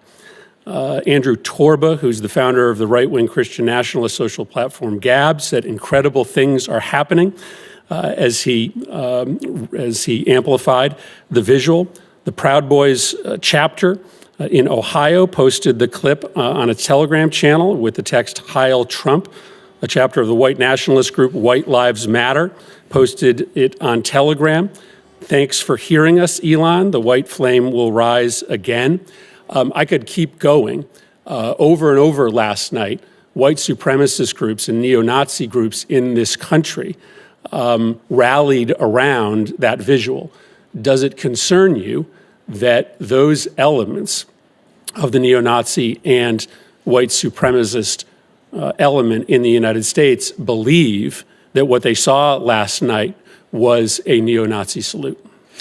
What concerns me is these are the questions you believe are most important to ask to the UN ambassador. I have a very strong record when it comes to combating anti-Semitism. We just had a historic election where President Trump earned historic support from American voters because of his strong leadership combating anti-Semitism, which has been a scourge across the country, skyrocketing since October 7th. So I intend to bring moral clarity to this position and continue to speak out as a voice, as a beacon of light, condemning anti-Semitism at the United Nations, which is representative of President Trump's record and President Trump's promises that he made on the campaign trail. You are right. These are the questions I choose to ask because I think that your work and the administration's work on anti-Semitism only comes with real impact and credibility if it holds both right and left accountable. I simply don't believe that if a member of the squad made that same gesture last night, that there wouldn't be commentary from you and others. So I want to make sure that our work has credibility, and credibility comes with calling anti-Semitism and anti-Semitism behavior out when it comes from both the right and the left. Let me just turn to one issue that has come up several times and ask you for a quick response. The decision to leave the WHO, I think, is a mistake, but I think you would agree that we are going to need to still find a way to play a role internationally in global public health standards. We do not want to let the Chinese essentially set those rules for us because ultimately pandemics will find a way to us. Can you commit to this committee, notwithstanding the decision to leave the WHO, that you're going to make sure we find a way to have impact on the global stage when it comes to global public health rules? I support President Trump's decision to leave WHO. I have a record of that. But yes, I think we need to be the leader in terms of global health. I think that's very, very important. And there are programs within the UN that are very committed to global health. We are the leader when it comes to global health. We need to absolutely continue to be so. Great. Thank you, Mr. Chairman. Thank you very much. Next up, we have Senator Cornyn. You're up next. Oops, I'm sorry. Was Scott? Senator Scott, I'm sorry. You were here at the gavel. Thank you. Thank you, Chairman. First, congratulations on your appointment to be ambassador to the UN. President Trump made a great choice in nominating you. You are the perfect person to carry out his America First policies on the world stage and defend our best interests. Representative Stefanik, the United States helped fund the United Nations, and the goal was always a forum for the world's governments, especially the great powers, to be able to establish and keep peace if possible. This is clearly not what the UN is today. It has been in the eyes of many of our eyes, just complete failure. So what are your thoughts? I think that the UN has not lived up to its founding mission of international peace and security. And that was when I discussed this potential role with President Trump. He said there is great potential if it returns to that founding mission. If you look at the anti-Semitism and the amount of resolutions targeting Israel, that is not meeting the mission of international peace and security. So I also think being good stewards of U.S. taxpayer dollars, looking at the organizations within the UN system that work, that function, that are results-based, that are transparent, accountable, and the American people support them, that they support our national security strategy, versus there are parts within the UN that I'm deeply concerned about that I think are very in need of reform. Thank you. Now on to Israel. The UN has a long history of disproportionately targeting Israel with resolutions, inquiries, and sanctions. Specifically, Agenda Item 7, which mandates the discussion of alleged Israeli human rights abuses at every session.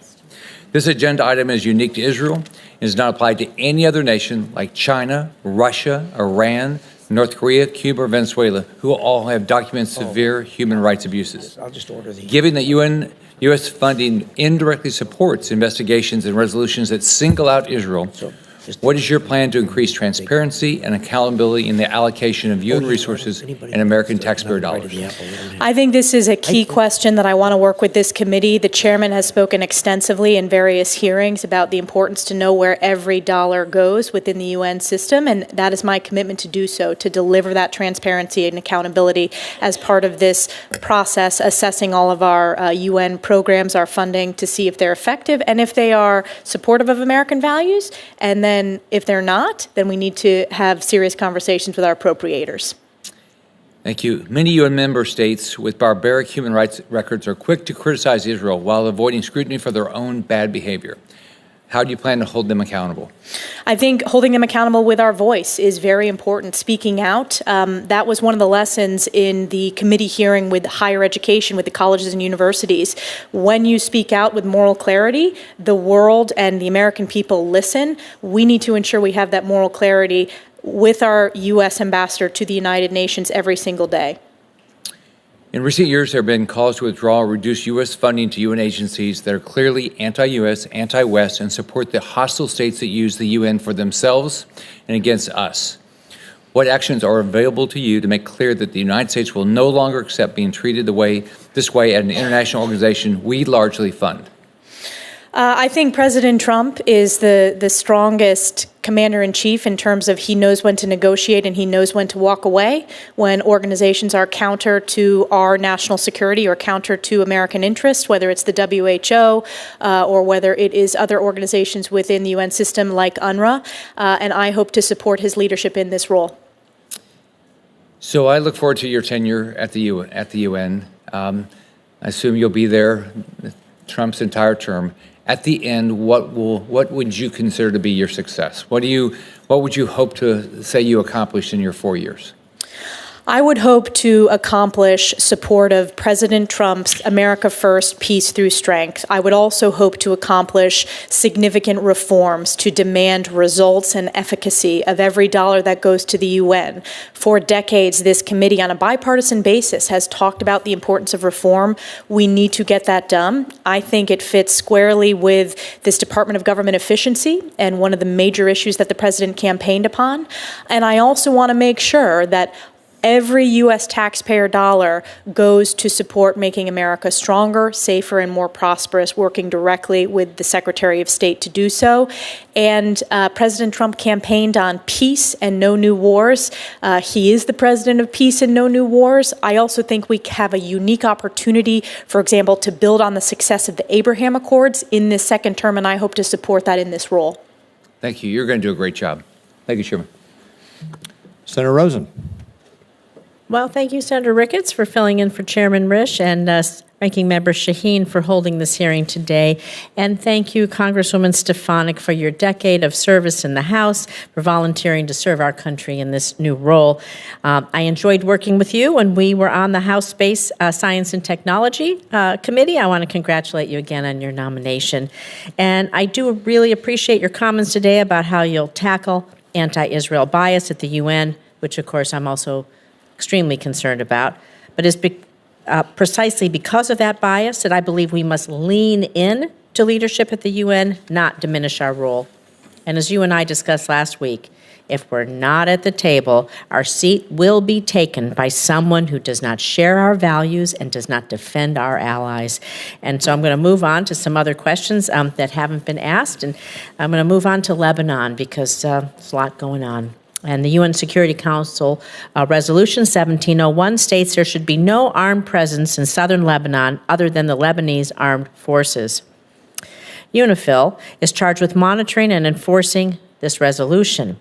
But instead of disarming, Hezbollah has expanded its military presence, stockpiled weapons, constructed tunnels, often outmatching UNIFIL peacekeepers who are not mandated for broad offensive actions, especially against a terrorist group like Hezbollah. Even in the wake of Israel's successful degrading of Hezbollah forces and the LAF moving into southern Lebanon, it is clear that something has to change. UNIFIL must support the effort if more of these achievements are to be sustained. So, Congresswoman Stefanik, how can the U.S. ensure that UN Security Council Resolution 1701 is fully enforced, and how will you work within the UN system to ensure that UNIFIL can play a significant support role in maintaining security in Lebanon? Thank you, Senator Rosen. It's a very important question. I'm glad you raised it. UNIFIL has not met its mission. It has failed as we've seen the digging of the tunnels, as we've seen tens of thousands of rockets from Hezbollah into Israel. And we've had tens of thousands of Israeli families who have had to leave their homes in northern Israel because of the rockets. We need to ensure that UNIFIL is a peacekeeping mission that we need to do an assessment of. It has failed in its mission, and we're going to have a strategy moving forward. I do think this is an opportunity with the effective operations of Israel against Hezbollah and Hamas leadership to continue to build on that success, to not have these regime of terror continue to grow in those regions.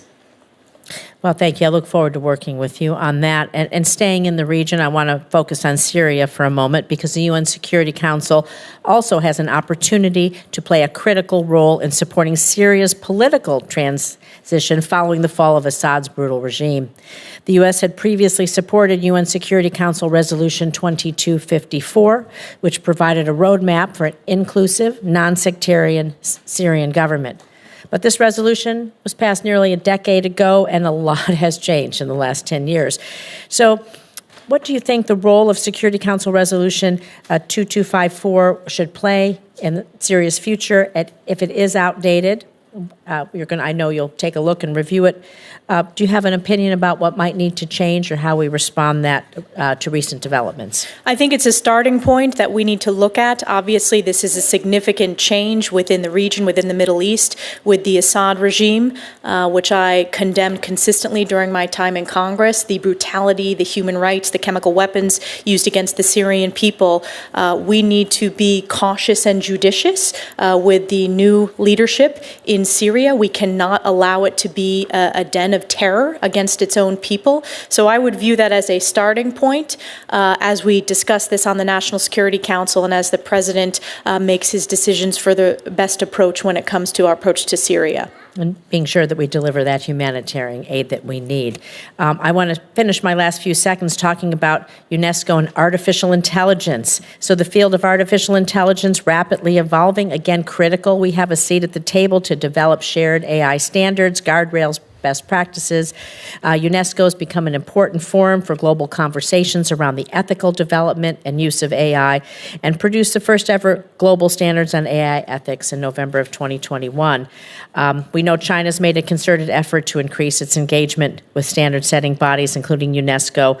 And do you agree that Chinese influence in international AI standards pose a national security risk for the United States? And how would you go about working on artificial intelligence standards? Yes, I'm deeply concerned about China's standards within the AI framework. I think we need to win the AI race. This is an issue that I've worked extensively on a bipartisan basis on the House Armed Services Committee. I helped stand up the Joint AI Center within DoD. We need to work with the private sector as well to unleash our AI capabilities to be the world leader and work with partners. I think this is a real opportunity to work with partners and allies around the world to make sure that our standards, based upon the ethical use of AI, AI, that is the approach. When it comes to UNESCO, this will be a decision at the presidential level, but certainly I understand the importance of U.S. leadership when it comes to AI and global standard setting. Thank you. Thank you, Madam Chair. Senator Cornyn, we'll go to you now. Ms. Stefanik, as you pointed out, the United Nations has a long and shameful history with regard to its treatment of our ally, Israel. And you alluded, and I think quite appropriately, to the Daniel Patrick Moynihan's statement about the 1975 resolution basically calling Zionism a form of racism. And I think history has remembered that as a Moynihan moment. And I look forward to many Stefanik moments during your tenure there at the United Nations. I'm pleased to support your nomination. I have a couple of questions, one about Iranian nuclear aspirations and the other about Russia. First, let me start with Russia. We know that Mr. Putin does not honor any obligations of the Russian Federation dating back to 1994 with the Budapest memorandum, where he said they would protect Ukrainian sovereignty in exchange for relinquishing their nuclear weapons. More recently, he's not only engaged in an unprovoked and barbaric attack against Ukraine in violation of that very agreement, but also engaged in a de facto annexation of Belarus. What do you think our policy should be in dealing with Mr. Putin? My view is that he is not going to stop as long as he feels like he has an opportunity to reestablish the Russian Empire, something he has said he aspires to do. What do you think our national policy with regard to Mr. Putin should be and his territorial aspirations? Sure. So I can point to my record. I have been very strong in support of our deterrence efforts through the National Defense Authorization Act that we've passed on a bipartisan basis. I would point to President Trump's success in his first term. As I pointed out, he is the only modern president where Putin did not invade another country, and that's because of the strong leadership that President Trump brings every day. We did not see that with our previous president, in President Joe Biden, and I think the catastrophic withdrawal led to this cascading of weakness around the globe. And of course, one of the after effects was Russia's decision to invade Ukraine. I think the president needs to have maximum flexibility to bring this resolution to an end, a peaceful resolution, stopping the killing, stopping the bloodshed. He campaigned on this issue, and certainly Secretary Rubio testified extensively on this issue as well. So I want to support his commitment to do so through his special envoy and his decisions as president. It seems like the Biden administration has tried to use diplomacy without the credible threat, at least, of the use of force. Do you think diplomacy works without deterrence? I think you need to have deterrence. I think deterrence is key. You're talking to a member who's been on the House Armed Services Committee, who's served on the House Intelligence Committee. I think deterrence is our strongest way to ensure that we have peace. I've been proud to help rebuild our U.S. military in the first term of President Trump when he signed the National Defense Authorization Act in my district at Fort Drum. So I am a deep believer in deterrence. Diplomacy is very important as well. And that's one of the reasons why I think it's important that this position serve at the cabinet level. And I'm honored that the president nominated me to be in his cabinet in this position. As you know, because you have a record dealing with the UN Security Council Resolution 2231, adopted as part of that deal, the Iranian nuclear deal in 2015, was snapback sanctions if Iran violated the agreement, which it has clearly done time and time again. President Trump sought to initiate those snapback sanctions in August of 2020, but it was not successful at the time. In 2023, you signed a bipartisan letter, as you'll recall, to the British, French, and German leaders, urging them to immediately initiate the snapback mechanism. How important do you think it is that that snapback occur, and what threat is there to the region and to world peace of Iran acquiring a nuclear weapon? Oh, it's the most significant threat to world peace and specifically to the region. And I have a long record on this issue. I think it will be an important tool to consider in the president's toolkit as he pushes back on Iran. If you look at the success in his first term of the maximum pressure campaign on Iran, we had the Iranian regime, he had the Iranian regime at its weakest point. And what we have seen with the hundreds of billions of dollars sent to Iran during the last president is you have an emboldened Hamas who committed the bloodiest day for the Jewish people since the Holocaust on October 7th. You had an emboldened Hezbollah, which luckily successfully Israel has continued to eradicate the terrorists of both Hamas and Hezbollah, and that's funded by Iran. So it has a cascading effect across the region. One of the greatest breakthroughs to push back on Iran is the Abraham Accords and building upon that success. Also using our energy policy, and President Trump was a visionary in this space, understanding that energy policy is national security around the world. Thank you. Senator Van Hollen. Thank you, Mr. Chairman. Representative Stefanik, it was good to meet with you the other day. We discussed many of the important issues you will face at the United Nations. And I was pleased to hear you say that despite your voting record in the House, you support funding for the United Nations and most of its agencies. And we agreed that U.S. disengagement from the United Nations would simply cede lots of territory to our adversaries. Sadly, President Trump's decision to leave the World Health Organization will do just that. I believe it will make us less safe. Viruses don't respect national boundaries. Also, much false information has been spread about UNRWA this morning. I simply urge all my colleagues to go read the U.S. intelligence assessment of UNRWA, an organization that Cindy McCain, the head of the World Food Program, has described as, quote, indispensable. One issue that you will immediately face at the UN are discussions and resolutions regarding the ongoing conflicts in the Middle East. And I associate myself with Senator Rosen's comments about the importance of enforcing UN Security Resolution 1701, along with other UN Security Council resolutions. Like you, I've met with the hostage families, many of them, and I commend President Trump and Special Middle East Envoy Steve Witkoff for the role they played in finally securing the agreement to release the hostages and enter into a ceasefire. It's essential that they achieve its full implementation. I'd like to discuss your views about what people refer to as the day after in Gaza and beyond. President Trump has an opportunity to bring some light at the end of a very dark tunnel we find ourselves in, the latest chapter being the horrific Hamas attacks of October 7th. The president has said he wants to bring long-term peace and security to the region. Clearly, Hamas can have no role in that future. But long-term peace must include security, self-determination, and dignity for Israelis and Palestinians alike.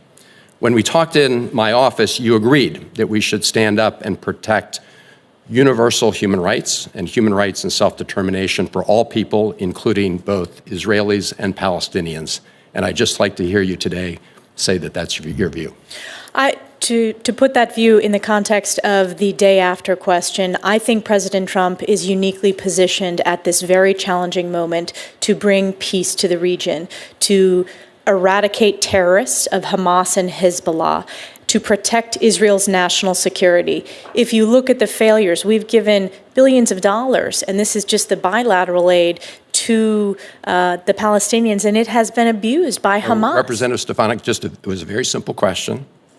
I'm just asking you if you agree with the statement that in order to achieve long-term peace and stability in the Middle East, that we have to secure the human rights and rights of self-determination for both Israelis and Palestinians. That's a yes or no? I support human rights for all, and I think it's a disgrace that Hamas and Hezbollah have stripped human rights of the Palestinian people, and we need to ensure that we are standing up for human rights, and Israel is standing up for human rights. It is a beacon of human rights in the region. We agree with that. I asked you in my office also about whether Palestinians have the right of self-determination.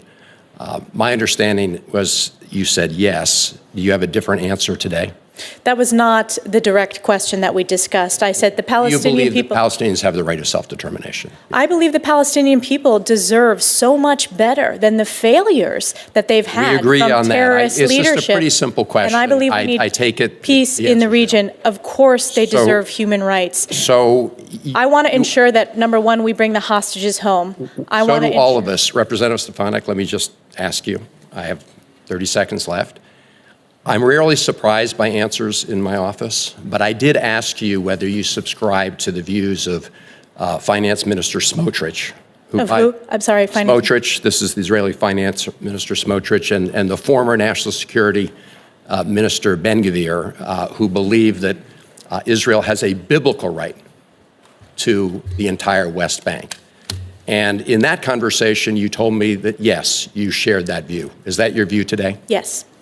Okay. I think when it comes to this very difficult issue, if the president is going to succeed at bringing peace and stability to the Middle East, we're going to have to look at the UN Security Council resolutions, not just the ones on Lebanon, which we should enforce, but other UN Security Council resolutions. And it's going to be very difficult to achieve that if you continue to hold the view that you just expressed, which is a view that was not held by the founders of the State of Israel, who were secular Zionists, not religious Zionists. Thank you, Mr. Chairman. Thank you, Senator Van Hollen. From the great state of Montana, Senator Daines. Chairman, thank you. Congresswoman Stefanik, congratulations on your nomination, and thank you for being here today. I'm very pleased to see President Trump placing such a strong emphasis on this very important position of ambassador to the United Nations. It's important for the United States to be active at the table at the UN to protect and advance U.S. interests. It's hard to imagine that the United Nations, which was born out of the tragedy of the Holocaust, would become a significant voice, an instrument of anti-Semitism. That is exactly what's happened. Not only has the UN General Assembly condemned Israel's right to defend itself and demanded Israel end unlawful presence in occupied Palestinian territory, but it's also attempted to recognize Palestine as a state. And programs such as R-N.Y have actively assisted terrorists. I remember being in the Hezbollah terror tunnels in late August of 23, seeing what was planned. In fact, when you walk down with IDF soldiers to see spray paint in Arabic on our way to Jerusalem. And little did we know when we were touring those Hezbollah terror tunnels in northern Israel, between Israel and Lebanon, that weeks later, the worst terror attack in Israel's history would occur, October 7th, 2023. Congresswoman Stefanik, if confirmed, you will have to be a stalwart advocate for U.S. interests. And by the way, I could not be more pleased with President Trump's moral clarity on these difficult issues as it relates to what's happening in Israel. Secretary Rubio, great to see him sworn in today. You, as being our next ambassador to the United Nations, Ambassador Huckabee nominated for Israel. This will be a great team that has moral clarity on these difficult issues. You'll be a stalwart advocate for our interest among an organization that continually advocates against American values, despite existing only because the United States' financial contributions to its budget. Congresswoman Stefanik, the UN has had no greater demonstration of their ineffectiveness than its failure to prevent Iran from advocating their nuclear weapons program. In your opinion, how could the United States, as a member of the Security Council, encourage the UN to take actions to curb the advancements of Iran's nuclear program? I think this is related to the question by Senator Cornyn, consideration of snapback sanctions, continuing to be a strong voice pushing back against Iran. supporting the president's maximum pressure campaign, which was so successful in the first term, that we will see a continuation of in this term. And I think that is also the critical step to take to stop the axis of terror in the region, as Iran is the #1 funder of Hamas and Hezbollah and the Houthis, which is destabilizing the region.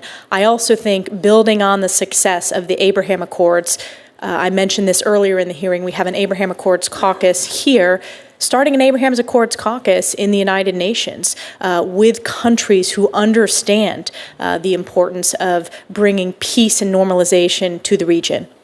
You know, I remember that visit in late August, my last trip to Israel since the attacks, but meeting with Bibi Netanyahu, the optimism coming off the Abraham Accords with the possibly restoring normalized relations between Saudi Arabia and Israel, there was great hope and optimism, of course, shattered, not by the Israelis, but by this horrible terror attack by Hamas. A number of my colleagues have asked about your plans for changing the staffing dynamics and putting forward more U.S. candidates for postings. Congresswoman, I'm very supportive of this, but how do you plan to push back against individuals like the Secretary General who lowered flags to half-staff for the butcher of Tehran, their late president? We're going to push back with strong moral clarity. We're going to push back with President Trump's America First, Peace Through Strength. As the United States ambassador at the United Nations and the #1 funder, we are going to push back strongly and clearly. I appreciate your moral clarity, your strong leadership, your 10 years in the U.S. House. Pleased to serve with you on the Hill, and you will be a great ambassador to the United Nations. Thank you. Thank you very much. Senator Barrasso. Thanks so much, Mr. Chairman. Congresswoman Stefanik, congratulations. I believe you're going to be terrific. A couple of things I wanted to talk to you about. Israel has continually been subjected to biased resolutions and politically motivated investigations at the United Nations. The UN so-called Human Rights Council has a standing agenda item, and that standing agenda item is called item number 7, and it exclusively targets Israel. It makes it the only member of the UN, the only member state singled out in this manner. The Council consistently devotes excessive time, I think time at all is excessive, in criticizing Israel while often overlooking the atrocities in countries like Iran, like Syria. 2024 alone, the UN General Assembly adopted 17 different resolutions against Israel, compared to only 6 against the whole rest of the world. I mean, it's astonishing that this is going on in the UN. So what are your views on item 7, and what steps would you think to do in terms of removal of this from the permanent agenda? We need to work to remove it from the permanent agenda. This is counter to our national security interests. It's counter to our values.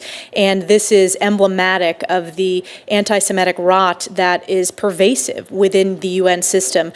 I'm a big believer in transparency. We saw over the course of exposing, frankly, the failed leadership at college campuses, the importance of providing a spotlight when there is a lack of moral clarity, because the American people strongly support the U.S.-Israel relationship. They understand the moral case and the importance of Israel and how we should not be funding or supporting or giving any platform, frankly, like this standing agenda item. Are there things you have in mind in terms of how we can pay greater attention to the true human rights situations that are taking place in Iran, in Syria, and have the UN be forceful at all? Yes, we should have, when previous U.S. ambassadors chaired the Security Council for their month, human rights was on the agenda item. I want to make sure that that continues to be a priority, speaking out on human rights issues, which there is significant bipartisan records of both sides of the aisle coming together to really raise the awareness and speak with that moral leadership from the United States of America on these humanitarian crises and speaking up for human rights. You've answered a number of questions about China and today, and this is a question I want to ask you. I asked the same question to Senator Rubio the other day, because I think China continues to have an unfair advantage due to the definition of China being the status listed as a developing nation, as opposed to the second largest economy in the world. To me, it's not a developing nation, which has huge advantages as a result of that in terms of funding and ability to borrow money and others in the world stage. So do you believe that China is a, quote, developing nation, and what's your plan to ensure that China is no longer able to exploit what I believe is an inaccurate label currently at the UN? No, and they have exploited not only that inaccurate label, but they are the greatest perpetrators of intellectual property theft.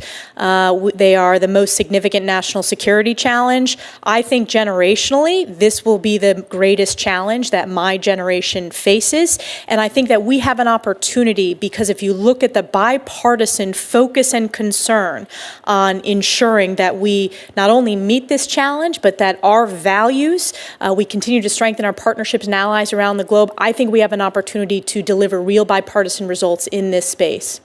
You know, I think you used the words accountability, transparency. I know that's the way you acted in Congress. We'll do with this. The U.S. contributes, 22% of the UN total budget right now. You know, how are you going to ensure that that financial burden at the UN are actually shared more equitably in accordance with current economic realities?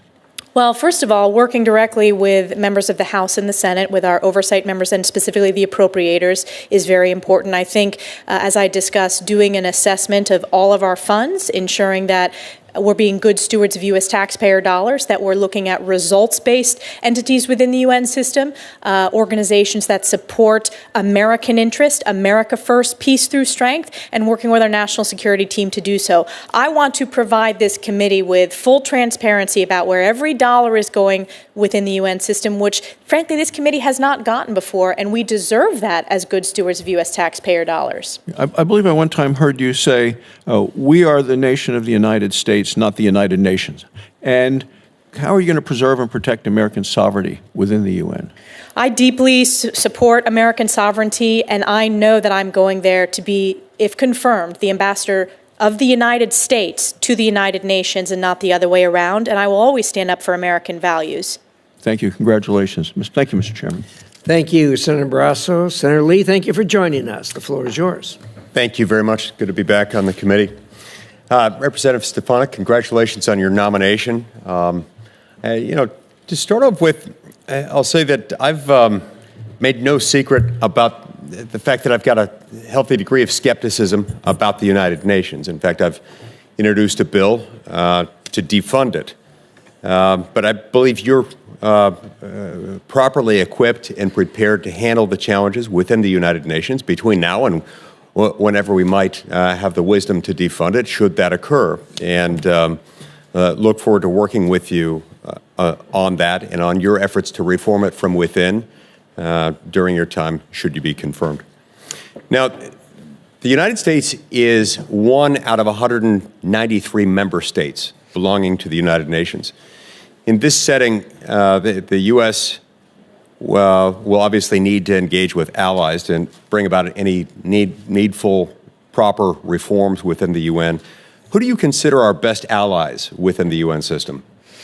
The Brits are a very important ally in the Security Council. Israel is a key ally. I think we need to continue to make inroads with developing countries within South America and Africa. It is important to build on the success. China has had a significant effort to try to peel off those votes in the General Assembly. So I think we need to approach it that every country has one vote. And I know that as a House member, no matter what your district is, you have one vote. We need to build up and build our coalitions. Japan is obviously a key ally. Australia is a key ally. But on the P5, the Brits, we share so many values and are incredibly important. French are also an important ally as well.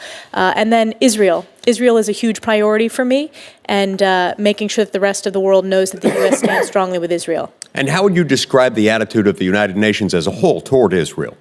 I would say it's anti-Semitic. Anti-Semitic. My thoughts exactly. And that is a problem, given the U.S. relationship with Israel.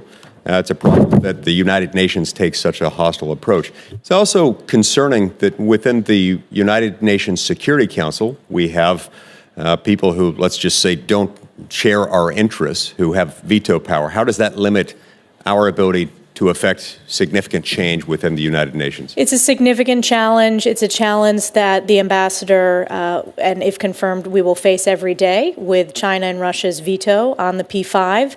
And it's a challenge that we're going to need to continue addressing. It is important to speak out and stand up for American values and be a voice representing the United States of America at the Security Council, but it's a challenge. The International Criminal Court maintains a liaison office at the UN headquarters in New York. And as you're aware, the U.S. granted the UN what it refers to as an inviolable headquarters district in 1947. The UN and the ICC also maintain a negotiated relationship agreement that obligates them to cooperate and exchange information. But of course, as you know, the U.S. is not a party to the ICC, and with very good reason. I hope we never ratify that. In light of this, what are your thoughts on the cooperative relationship between the UN and the ICC? And would you support a negotiation of the United Nations headquarters agreement to clarify that the UN shouldn't be housing other international organizations to which the U.S. is not a party, particularly those organizations that take positions hostile to the interests of the United States? Well, thank you for the question, Senator. I have a significant record pushing back on the ICC. It is, first of all, we are not party to it. It has targeted U.S. service members as well as targeting Israel. And we just passed on the House side important legislation pushing back on the ICC's disgraceful anti-Semitism. I want to take a look at what you just proposed. I am open to assessing that, and I want to work with our oversight members to do so. I do think it's important to make sure that no U.S. taxpayer dollars, that there is any connection to that, because it is counter to our values. Right. And therein lies one of the problems. We are the largest donor nation to the United Nations. We also are in a situation in which most of the money that we contribute is voluntary, not mandatory. Nobody else comes close to what we dole out, and yet many of our interests are contravened by things that the UN does or has been doing, has been inclined to do. And that creates a problem. The problem is compounded further by virtue of how a lot of this money makes its way to the UN. We put something in the neighborhood of about $20 billion a year in there. And so, yeah, we can say we don't want our money going to X, Y, or Z, but it all gets put into a large sort of balloon. And what we might take out here, they might use somewhere else, and so we're still funding a lot of things that are hostile to our interests. So would you support tailored funding cuts? And if so, how would you bring about those cuts to make sure that it doesn't just come out in the wash somewhere else? Yes, I would support tailored cuts. I want to work with our appropriators specifically on how we can be most effective and judicious in making those cuts. But it goes back to one of my main goals, if confirmed to this position, is being good stewards of U.S. taxpayer dollars and representing American values. Great. Thank you very much. I see my time's expired. Thank you, Senator Lee. Thank you for your view on the ICC. There's a lot of us share the same view. Any court that wants to be a court has to know right from wrong. And for the ICC to proclaim some kind of moral equivalency between Israel and Hamas is ridiculous. They can't have any kind of standing in a judiciary or legal system with that kind of a view. So thank you for your view in that regard. Senator Schatz. Thank you, Chairman. Ms. Stefanik, nice to see you again. Thanks for taking the time. Speaking of every country having a vote, we had a pretty constructive conversation about the Pacific Island nations with which we've, I think, made some progress in terms of engagement, but it's kind of a mixed bag because of the PRC influence. And I'd just like to hear you say in public what we discussed in private, which is that it is important that we remain engaged in all these little nations, which are sovereigns and all do have a vote at the UN for strategic purposes. When we talk about the Asia-Pacific region, we tend to talk about South Asia, East Asia, very little about the countries that occupy the Pacific Ocean, and I'm wondering if you can talk about that. Yes, absolutely. And considering the importance of the region, all regions are important, but the threat of a rising China in the region, it's increasingly critical that the U.S. continue to strengthen our partnerships, our diplomatic outreach to all countries, big and small, within Indo-PACOM, and it is a commitment to do so within the Pacific Islands that you and I discussed. And it's deeply tied to your state's national security. Sure is. As you know. There are kind of two theories of the case around how to use the UN to counter PRC influence. And I think you and I are on the same page as it relates to what to do next. My own judgment, and then you can tell me if you agree with this, is that to the degree and extent that we want to engage in muscular diplomacy, muscular foreign policy, muscular defense policy, it is not actually in our interests to recede away from all these UN bodies. And obviously, Senator Lee and I probably disagree about the UN itself and some of the policies that it's made. But I think that we would be cutting off our nose to spite our face if we just go away from these international convenings. And so, because China is not going away, they are trying to run the meetings. And to the extent that we withdraw, I know WHO is a done deal. I know Paris is a done deal. Fair enough. Elections and consequences and all of that. But I am worried that we're going to just get out of the room and then relegate ourselves to observer status and then wonder why we're losing the battle in the room. And I just want to know if you are committed to staying in those rooms, to fighting for American priorities and values, rather than sort of taking your marbles and going home. I think it's very important that we stay in those rooms, particularly the technical organizations like telecommunications, intellectual property, civil aviation. There was a discussion earlier about artificial intelligence. We need to lead with our standards and our values, and frankly, the world is looking for us to lead, and that's an important tool in our national security toolkit, and I look forward to working with Secretary Rubio and his strong record of being a strong voice in the U.S. Senate now that he's confirmed as Secretary of State. So certainly there will be policy disagreements. I support the president's decision, but we need to push back in the short term and long term against the CCP's inroads, and we need to do so with people as well, both at the lowest level, the starting entry levels within the UN system, but also the senior level and heads of these sub-UN agencies. Thank you for that. I know Senator Coons may have covered this a little bit. I understand there's a 90-day pause on all aid. And again, elections and consequences, like every president comes in and pauses all pending regulations and all the rest of it. But some of this is going to have material consequences like pretty quickly, and we don't have 90 days when it comes to our military partnerships. People don't have 90 days when it comes to humanitarian assistance. And I'm just wondering how we navigate through the absolute prerogative that a president has to set their own policy course versus 90 days could be too long for some communities and countries. Thank you for the question. I support the president's executive action. I think it's important that we be strong voices for the American taxpayer and ensure that all of our investments go to specific results, strengthening our national security, making America strong, safe, and prosperous, and bringing peace through strength. If confirmed, I will work within the National Security Council and with the President and Secretary of State to ensure that we have the strong tools that we need within the United Nations to work with Secretary Rubio on our broader national security strategy that the president has laid out for the American people. Yeah, I guess what I'm trying to figure out is, can we agree that 90 days may be too long and that if confirmed, you're going to try to figure out where to turn the spigot back on? Because right now, this is a blanket freeze, and I presume some of the things that are frozen are going to get unfrozen. It'd be better if we could unfreeze some of these things in 20 days rather than 90, because there are real geopolitical consequences to freezing all aid for 3 months. Thank you, Senator Schatz. I do support the president's executive order. We will work on the National Security Council to make sure that all the tools that are needed to protect our national security, and the diplomatic piece is an important part of that when it comes to the UN.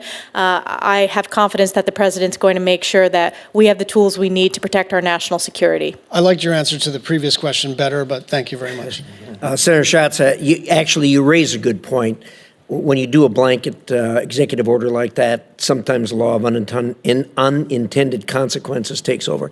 Having said that, every one of these executive orders can be amended, and we have a history of amending them, both sides, over years. So I'm not as concerned about that, but it is a valid and legitimate point. Thank you so much. Senator Cruz, you're up. Thank you, Mr. Chairman.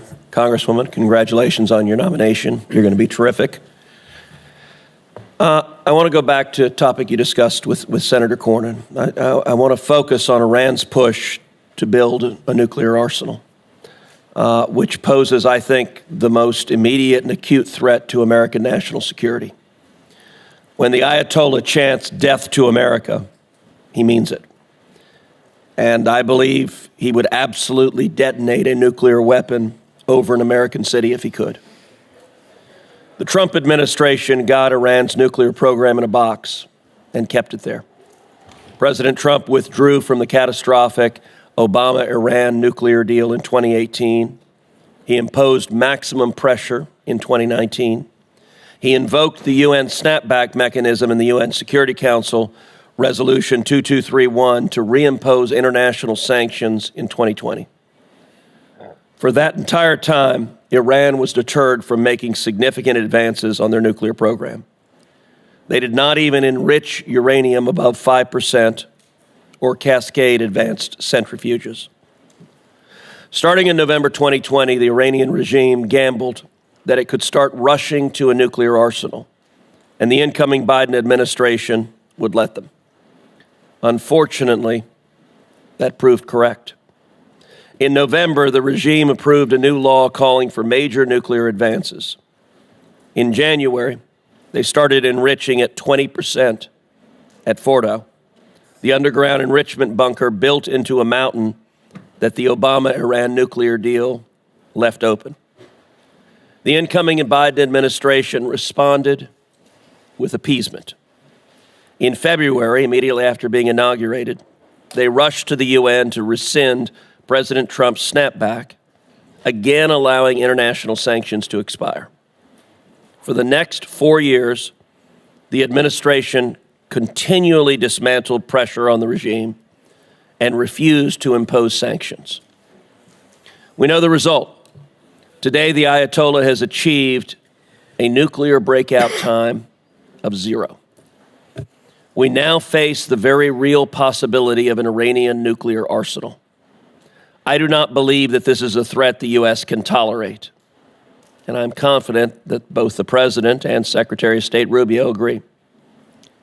I asked Secretary of State Rubio whether he intends to go to the United Nations and again trigger the snapback mechanism as a part of his written testimony to this committee.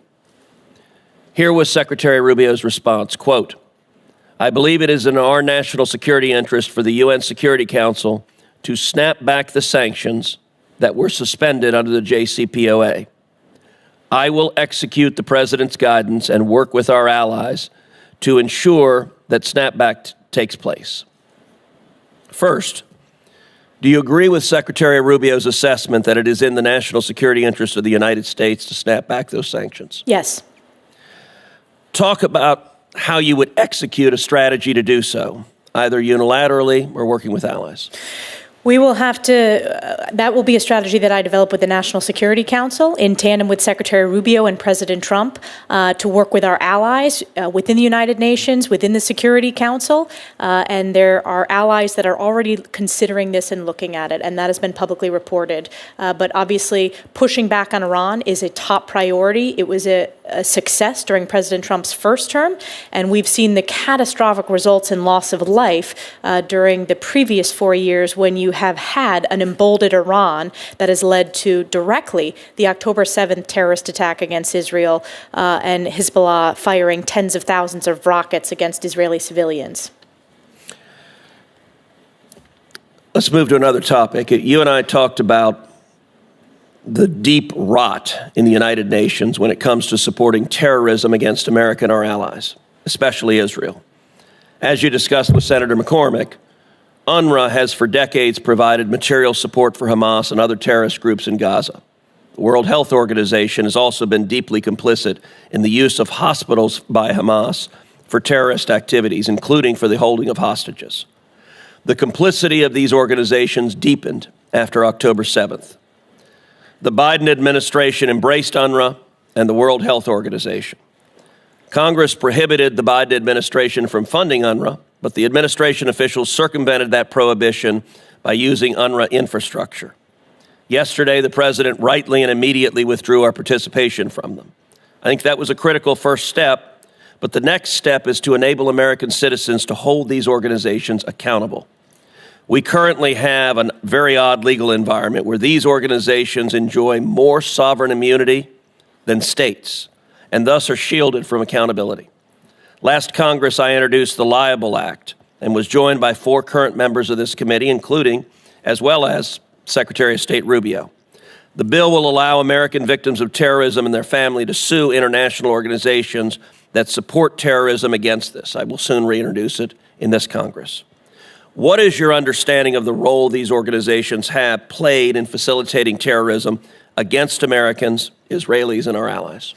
Well, UNRWA, there were individuals in UNRWA who participated, who executed and committed terrorist acts against Israel on October 7th. Sinwar, the leader of Hamas, carried an UNRWA passport. You had a Hamas data center under UNRWA headquarters. So the rot is deep. Congress made the right decision. I was proud to be one of the leaders when it came to defunding UNRWA.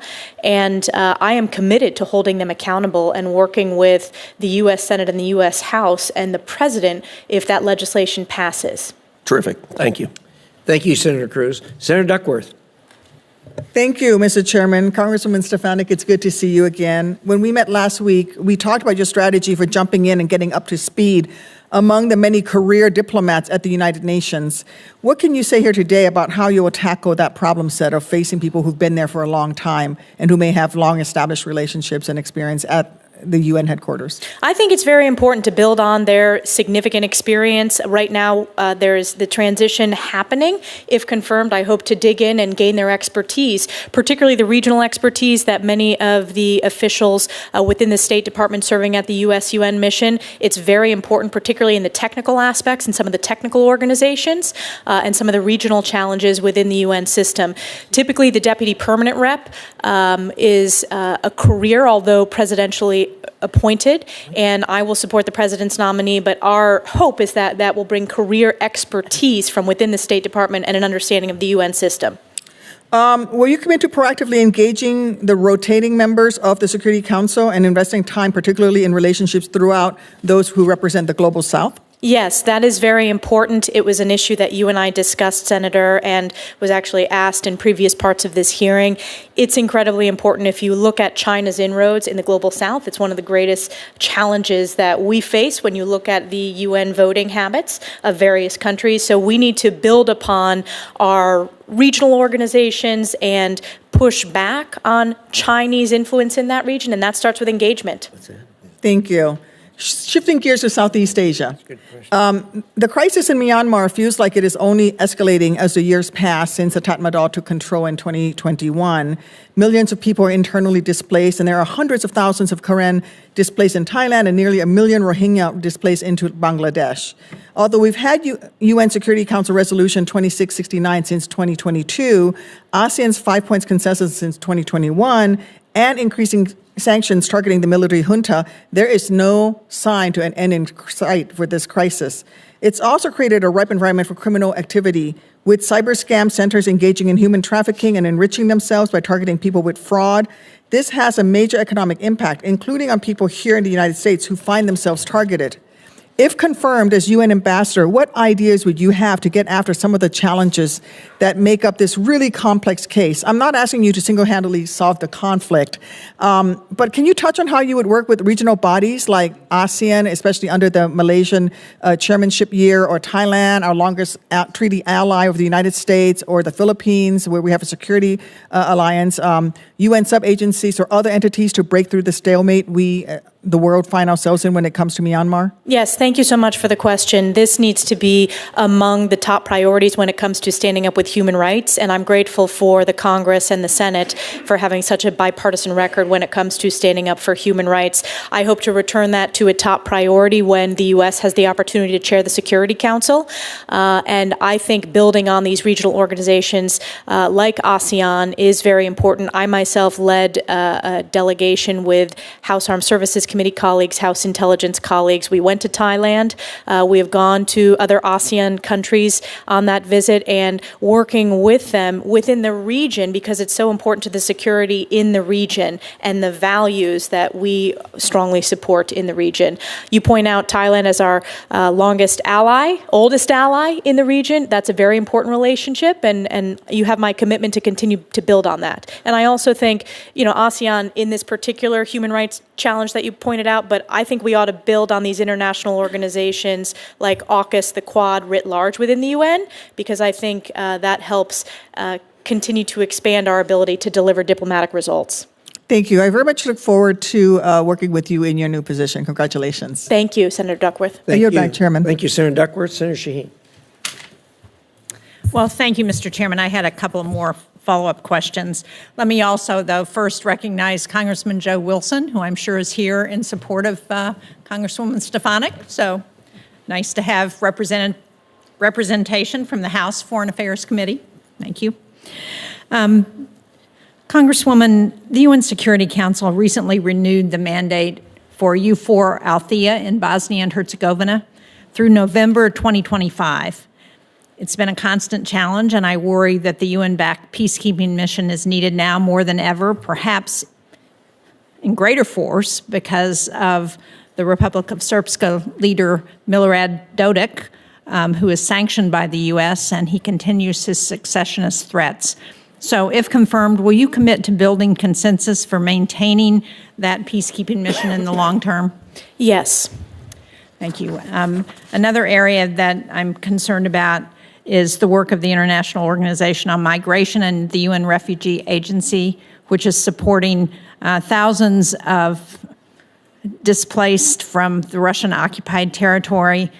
We know we have about 7 million Ukrainian refugees globally, 3.6 million internally displaced in Ukraine.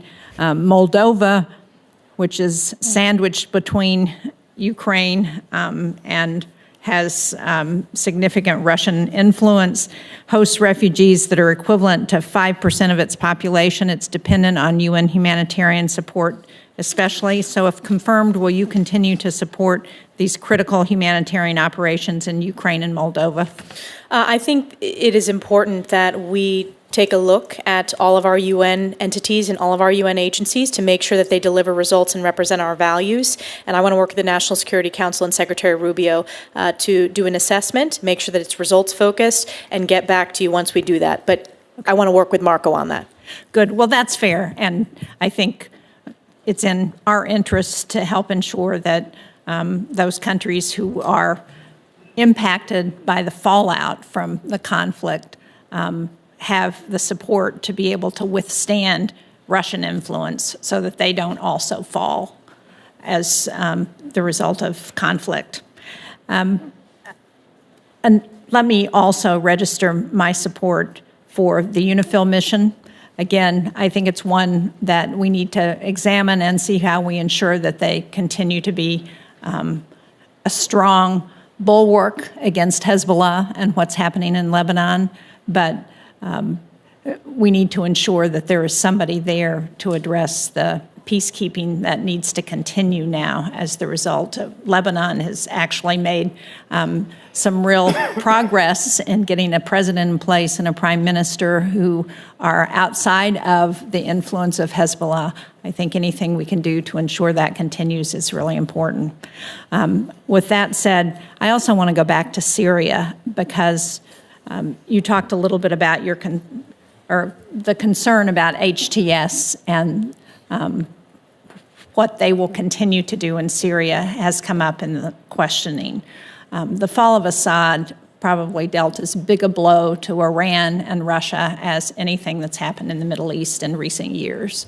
And I think it's important for us to think about how we fill that vacuum, because if we don't, or if those people who support freedom, support the opportunity for self-determination for the Syrian people, then we know that Iran and Russia and other players will come back in to the region. So can you talk a little bit about how you think we can ensure that humanitarian aid continues to get through into Syria, and that the UN can engage to ensure that we don't have our adversaries filling that vacuum?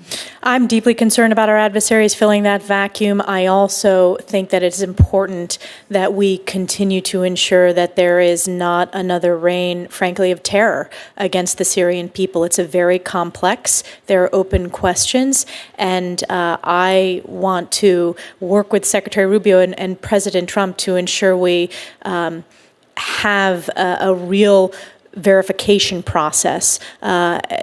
Go back to Reagan, trust but verify. I think that's really, really important before I make any commitments here today. And certainly I'm not going to get ahead of the president. There is no question that Assad's fall is a major blow to Iran, and it is an opportunity in the region for a people that have been human rights abuse, have been slaughtered by the Assad regime, the use of chemical weapons, and that's over the course while I've been in Congress as we've pushed back. And I credit President Trump for his effective military response to when Assad used chemical weapons. So I think I will commit to this committee that I'm going to work with the National Security Council, but will support the president's approach in a very unique and this moment in time where there's real opportunity, but we want to make sure that there's not terror. I appreciate that, and I look forward to working with you. And again, I think time is of the essence here, and we don't have a lot of time to look at what the options are before our adversaries move in. Thank you. Thank you. Good point, Senator Shaheen. Anything else for the good of the order? One very brief follow-up, Senator. Just wanted to ask you, what do you see as your most important lever or levers within the United Nations, should you be confirmed as our ambassador to the UN? What are your most important levers to wield authority to bring about reform?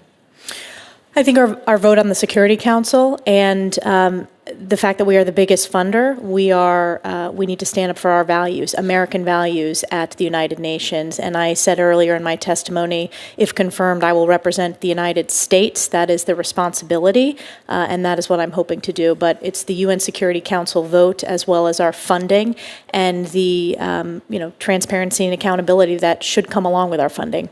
Great. Thank you so much. Thank you, Chairman. Senator Duckworth, you had a follow-up. Yes, thank you. Just one question, Congressman Stefanik. It's really about the rights of persons with disabilities and people with disabilities around the world. I think the United States is in a very unique position to lead, and I think this is a place where you can work with other nations at the United Nations when it comes to issues that persons with disabilities face around the world, discrimination and the like. We still are dealing with unexploded ordinances from the Vietnam War in places like Laos and Vietnam and Cambodia. Have you thought a little bit about what work you would do when it comes for the issue of persons with disabilities in your role as our UN ambassador? Absolutely, Senator, and I thank you for your leadership on this issue, working with so many senators across the aisle. I think it's a very important way that America can lead when it comes to human rights and human dignity, and I hope to bring that leadership, and I know that Secretary Rubio, during his testimony, committed to that as well from the State Department approach, so I hope to be a strong partner in doing so. Thank you. I yield back, Mr. Chairman. Thank you very much. At this point, I am going to order the letters of support and matters related thereto regarding Congressman Stefanik into the record. They will be placed in the record. I'm going to leave the record open until 5 p.m. tomorrow evening in case there are questions for the record from members of the committee. So with that, our thanks to you. Thank you for spending the time with us here today. And unless there's anything else for the good of the order, committee is adjourned.